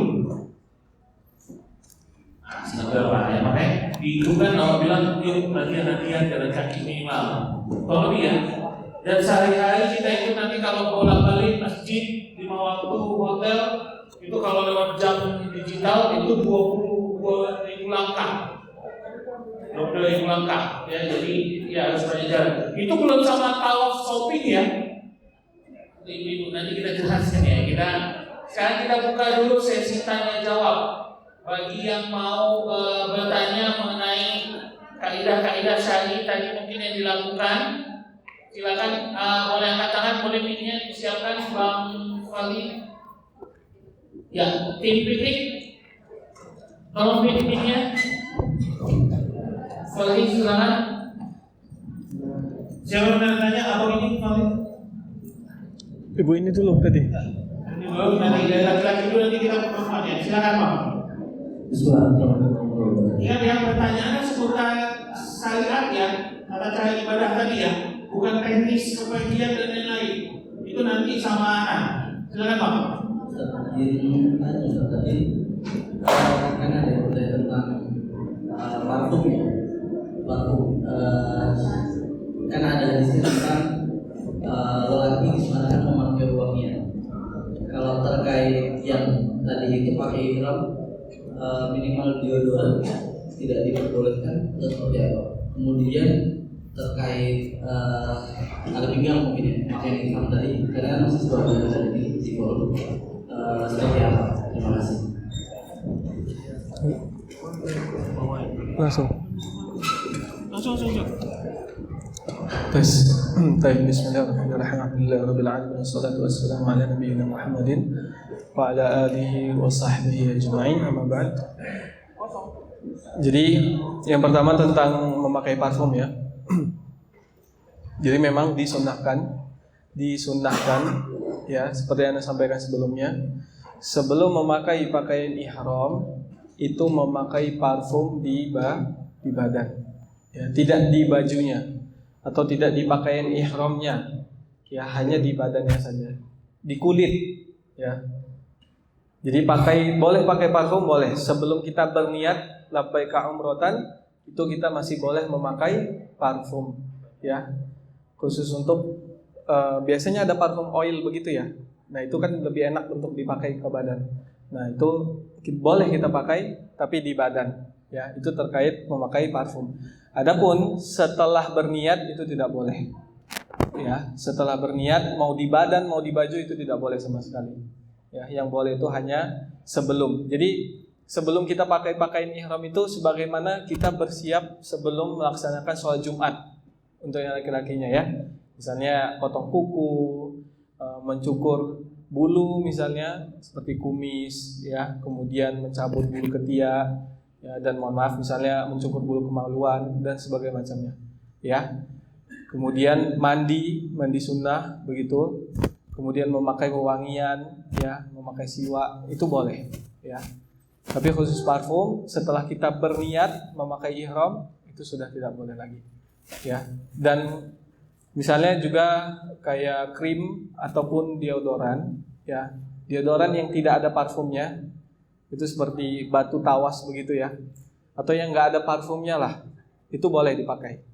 Ya. Itu boleh dipakai selama tidak ada kandungan parfum di dalamnya. Jadi dicek dulu komposisinya. Ya, kalau memang tidak ada parfum itu boleh dipakai. Misalnya krim dan juga deodoran tadi ya. Kemudian yang terakhir tadi masalah tali pinggang. Ya, atau ikat pinggang. Tali pinggang atau ikat pinggang ini dihukumi sama seperti aksesoris ya. Jadi boleh dipakai. Kita juga biasa kalau untuk menjaga misalnya khawatir melorot dan segala macam, amannya pakai tali pinggang. Boleh tali pinggang yang kita biasa pakai, yang kulit itu misalnya, atau yang bahannya kain dan segala macam itu boleh. Ya, baik. Silakan lanjut. Ibu ini tadi ya. Ibu, silakan depan. Ya. Terima kasih atas kesempatannya. Assalamualaikum warahmatullahi wabarakatuh. Waalaikumsalam warahmatullahi wabarakatuh. Begini Ustaz, ada dua pertanyaan. Yang pertama Ustaz, tadi kita dalam praktik tawaf kita kan membawa buku petunjuk. Tapi nanti dalam pelaksanaan sesungguhnya apakah kita boleh tetap membawa buku petunjuk? Yang pertama. Yang kedua, mengenai sa'i, apabila Ustaz kita terpisah misalnya dari rombongan, kemudian kita hilang dalam menghitung kan ya, dari Safa ke Marwah itu kan satu kali dihitung, dari Marwah ke Safa 2 kali kan ya. Tetapi kita hilang dalam menghitungnya dari Safa ke Marwah, dari Marwah ke Safa terhitung 1 kali. Gimana itu Ustaz? Sah atau tidak? Nah, mungkin itu aja Ustaz. Baik. Terima kasih. Baik. Terkait membawa buku petunjuk ya ketika tawaf itu boleh. Ya bahkan yang laki-lakinya juga boleh digantungkan di lehernya, dipakai ya, dibaca sambil melaksanakan tawaf ya. Itu boleh. Kemudian pertanyaan yang kedua, ya, misalnya kalau qadarullah nanti terpisah dan mau tidak mau kita harus melanjutkan sendiri misalnya. Begitu ya. Nah, kalau misalnya situasinya seperti itu, kalau misalnya ada salah hitung, kita bilang ya, salah hitung. Kita anggap salah hitung, maka dikira-kira ambil yang paling kecil angkanya. Misalnya, tadi 5 putaran atau 6 ya? Sudah ambil 5. Tadi 3 atau 4 ya? Sudah ambil 3. Ya, begitu. Jadi kalau misalnya ibu, tadi aku udah sekian putaran, udah 1 putaran penuh misalnya begitu kan, udah berapa putaran ya, dikira-kira aja ibu, mana yang paling ibu rasa mendekati, ya kalau misalnya ambil yang paling kecil ya, kalau misalnya bingung, ambil yang paling kecil, misalnya, tadi 3 putaran, nah, begitu. Kalau lebih nggak apa-apa, yang penting kita yakini tadi, yang sudah kita yakini bahwasannya, ternyata tadi 3 atau 4, ambil 3. Kalau misalnya ternyata setelah selesai, tadi total kayaknya 8 lah. Nggak apa-apa, ya, karena tadi ibu udah sempat ragu ketika pelaksanaannya. Ya, seperti itu. Wallahu a'lam. Baik, silakan yang mau bertanya lagi. Yuk, di belakang silakan. Itu belakang ibu, belakang. Ya, Bapak Ibu, ini pertanyaannya hanya sekedarnya saja karena nanti bisa ditanya lebih intens di grup ya, atau bisa japri langsung Ustaz Amin ya. Ini siapa tahu tadi pas pelaksanaan ada yang ganjel, nggak apa-apa ditanyanya sekarang. Kita insya Allah 5 menit akan masuk ke materi selanjutnya. Silakan Ibu. Ya, terima kasih. Assalamualaikum warahmatullahi warahmatullahi wabarakatuh. Waalaikumsalam. Ustaz, saya ingin bertanya. Jadi ketika kita tawaf, ternyata kita buang angin. Itu bagaimana ya Ustaz? Karena kan itu tawaf 7 kali. Takutnya mungkin di tawaf ketiga kita buang angin. Itu bagaimana solusinya? Terima kasih Ustaz. Baik, jadi masalah ini kembali ke permasalahan toharoh ya, atau dalam keadaan tawaf dalam keadaan bersuci. Jadi sebagaimana yang tadi Ana sampaikan ya, kondisinya adalah kita ini misalnya satu grup anggap 40-40 begitu ya. Nah, satu pembimbing membawa 40 orang misalnya. Nah, maka rasa-rasanya ada keberatan kalau misalnya ya kondisinya kita mengambil pendapat tawaf itu harus dalam keadaan bersuci. Maka kita supaya lebih mudah ya, bukan dalam rangka bermudah-mudahan tidak, tapi supaya ada keringanan sebagaimana Allah Ta'ala berfirman la yukallifullahu nafsan illa wus'aha ya, fattaqullaha, kemudian Allah bilang lagi di ayat yang lain fattaqullaha mastata'tum ya, bertakwalah kalian kepada Allah, kerjakanlah amal ibadah sesuai dengan kemampuan kalian. Maka kita ngambil pendapat ya bahwasannya tawaf itu tidak diwajibkan untuk bersuci dalam keadaan bersuci begitu ya. Jadi cuma nanti kalau memang bagi yang pengen ngambil pendapat bahwasannya oh saya tawaf harus dalam keadaan bersuci begitu, ya nggak apa-apa. Nanti kalau memang memungkinkan, insya Allah kita kawanin nanti untuk ke toiletnya dan segala macam mengambil wudhu. Nah sekarang untuk yang akhwat itu di Masjidil Haram itu ada tempat khusus untuk berwudhu aja. Untuk berwudhu aja, ya, tidak untuk ke toiletnya atau misalnya buang air atau BAB misalnya begitu ya. Nah itu tidak. Tapi untuk berwudhu itu biasanya sudah disediakan. Bahkan yang untuk laki-laki juga sudah ada, ya. Bagi yang mau berkeras mengambil pendapat tawaf harus dalam keadaan bersuci. Tapi minimalnya yang bisa kita usahakan adalah kita sudah berwudhu dalam hotel, ya. Jadi sebelum turun kita sudah berwudhu, kita turun. Nah nanti kemudian kalaupun seumpamanya qadarullah terbatal, ya, ketika di tengah-tengah tawaf, maka nggak apa-apa, lanjutkan saja. Ya, dan ini fatwanya juga sudah kita tanyakan langsung ke mufti di Arab Saudi. Nanti insya Allah akan dijelaskan lagi oleh Bang Jiang. Gitu ya. Baik, ada lagi? Ada lagi?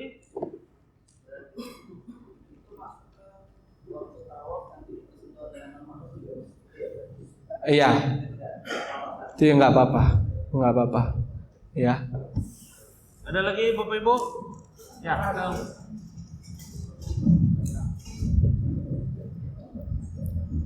Bismillah, Assalamualaikum warahmatullahi wabarakatuh. Waalaikumsalam.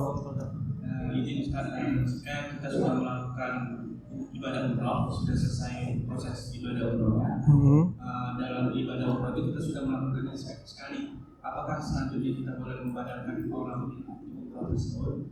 Kemudian pertanyaan yang kedua Ustaz, terkait tohar tadi, apakah kita boleh membawa alat botol seperti spray itu untuk ketika kita batal wudhu, memudahkan kita untuk mengambil wudhu? Demikian Ustaz. Yang membatalkan ini Anda jelasin. Membatalkan. Ya boleh jelasin. Nanti jelasin apa aja yang boleh, tapi jelasin apa yang tidak. Jadi nanti untuk pertanyaan pertama ya, hukum membadalkan itu, insya Allah boleh, ya. Tapi nanti lebih detailnya gimananya nanti di sana, nanti insya Allah dijelaskan sama Bang Jiang. Jadi boleh setelah kita selesai umroh kita, ya, dan harus ya. Jadi orang yang membadalkan umroh itu dia sendiri sudah harus umroh untuk dirinya, baru kemudian dia boleh membadalkan untuk orang lain, ya. Nanti itu teknisnya insya Allah disampaikan oleh Bang Jiang. Kemudian untuk hukum berwudhu dengan spray tadi ya. Ya, jadi kemarin sempat viral ya, beberapa waktu yang lalu tentang orang yang kemudian mengajarkan berwudhu dengan menggunakan spray. Nah ini banyak kemudian ditentang ya, oleh para ulama, juga tidak diperbolehkan. Kenapa? Karena ketika kita berwudhu ya, kan Allah bilang faksilu wujuhakum wa aydiyakum ilal marafiq dan seterusnya sampai akhir ayat. Nah, di situ dijelaskan bahwasannya Allah memerintahkan kita untuk mencuci wajah misalnya, kemudian juga mencuci tangan. Maka kata para ulama minimalnya ketika kita berwudu itu ada air setetes yang jatuh. Ya. Jadi masih nampak bekasnya. Sementara kan biasa kalau spray itu kita harus semprot, akhirnya ada yang mengering, ada yang begini dan begitu, ya. Maka paling amannya, kalaupun mau bawa botol spray itu, dia sistemnya cara wudunya dituangkan, ya, bukan disemprot, ya, dituangkan, ditampung di tangan kita yang satu lagi, kemudian diusapkan, ya, diusapkan dan begitu seterusnya sampai selesai wudu. Ya, terutama bagian-bagian yang wajib untuk dicuci, misalnya wajah, tangan, ya, kemudian kedua kaki dan rambut harus terkena sekedarnya. Kalau rambut nggak apa-apa dispray misalnya, kemudian diusap-usap. Tapi kalau untuk bagian yang dicuci seperti wajah, kemudian tangan dan kaki, itu harus kaidahnya seperti tadi yang Anda sampaikan, harus ada air yang menetes misalnya. Walaupun disapu begitu ya. Jadi caranya seperti tadi. Wallahu a'lam. Siapa Pak? Habis ini satu pertanyaan terakhir boleh ya jemaah ya, biar kita bisa bahas selanjutnya, boleh Bang nanti. Ustaz, gimana solusinya seandainya kita lagi jauh di tengah perjalanan kita nggak tahan lagi, itu gimana solusinya? Nggak tahan apa ini Pak? Karena sakit. Capek. Oke. Karena lidahnya sakit, ya. Nggak mampu melanjutkan. Nanti naik bagi sama dijajan. Oke, jadi nanti kalau misalnya qadarullah di tengah perjalanan kita nggak sanggup, ya, itu cukup. Yang paling penting Bapak ingat dulu sudah berapa hitungannya, ya. Kemudian nanti untuk teknisnya nanti akan dijelaskan juga sama Bang Jiang. Ya, itu boleh nanti kita menyambung dengan misalnya pakai mobil golf yang tersedia di sana atau juga pakai jasa dorong begitu. Oke. Cukup Pak. Nanti insya Allah dijelaskan lagi sama Bang Jiang teknis. Ya Bang, silakan Bang Bi belakang. Pertanyaan terakhir ya. Nanti bisa disambung di pertanyaan setelah itu Pak. Kalau laki-laki pada saat umroh kalau pakai sandal kayak gini boleh nggak Ustaz? Oh. Atau harus model khusus yang terbuka semuanya bagian mata kaki? Mikir Ustaz. Ya itu modelnya sendal gunung ya. Ya. Itu model sendal gunung begitu seperti apa? Misalnya kayak Eger begitu ya. Itu atau yang kayak gitu. Pokoknya intinya kalau sendal itu dia tidak sampai menutup keseluruhan kaki sampai mata kaki. Ya, misalnya sepatu begitu ya. Itu kan menutup hampir secara keseluruhan begitu ya. Itu nggak boleh. Nah, kalau misalnya seperti itu, misalnya seperti sendal gunung yang ada perekatnya di belakang begitu, itu boleh. Ya. Itu boleh seperti itu. Ataupun sendal swallow misalnya, itu juga boleh. Ya. Baik Bapak Ibu sekalian, berhubung tadi adalah pertanyaan terakhir, nanti insya Allah tadi ada 2 pertanyaan lagi ya. Nanti insya Allah Anda jawab di grup. Mungkin sekian yang Anda sampaikan ya. Dari sekarang Bapak Ibu sekalian tetap usahakan untuk memperbanyak doa, meminta kemudahan dari Allah Subhanahu wa taala ya. Karena tiadalah daya upaya kita yang melainkan semua kekuatan itu dari Allah Subhanahu wa taala. Ya, jadi dari sekarang persiapkan fisiknya, ya, persiapkan mentalnya ya untuk melaksanakan rangkaian ibadah umrah yang telah diwajibkan oleh Allah Subhanahu wa taala seperti yang Anda sebutkan dalilnya tadi ya, wa atimul hajja wal umrata lillah, dan dijaga keikhlasannya kepada Allah Subhanahu wa taala. Silakan dilanjutkan Bang Jiang.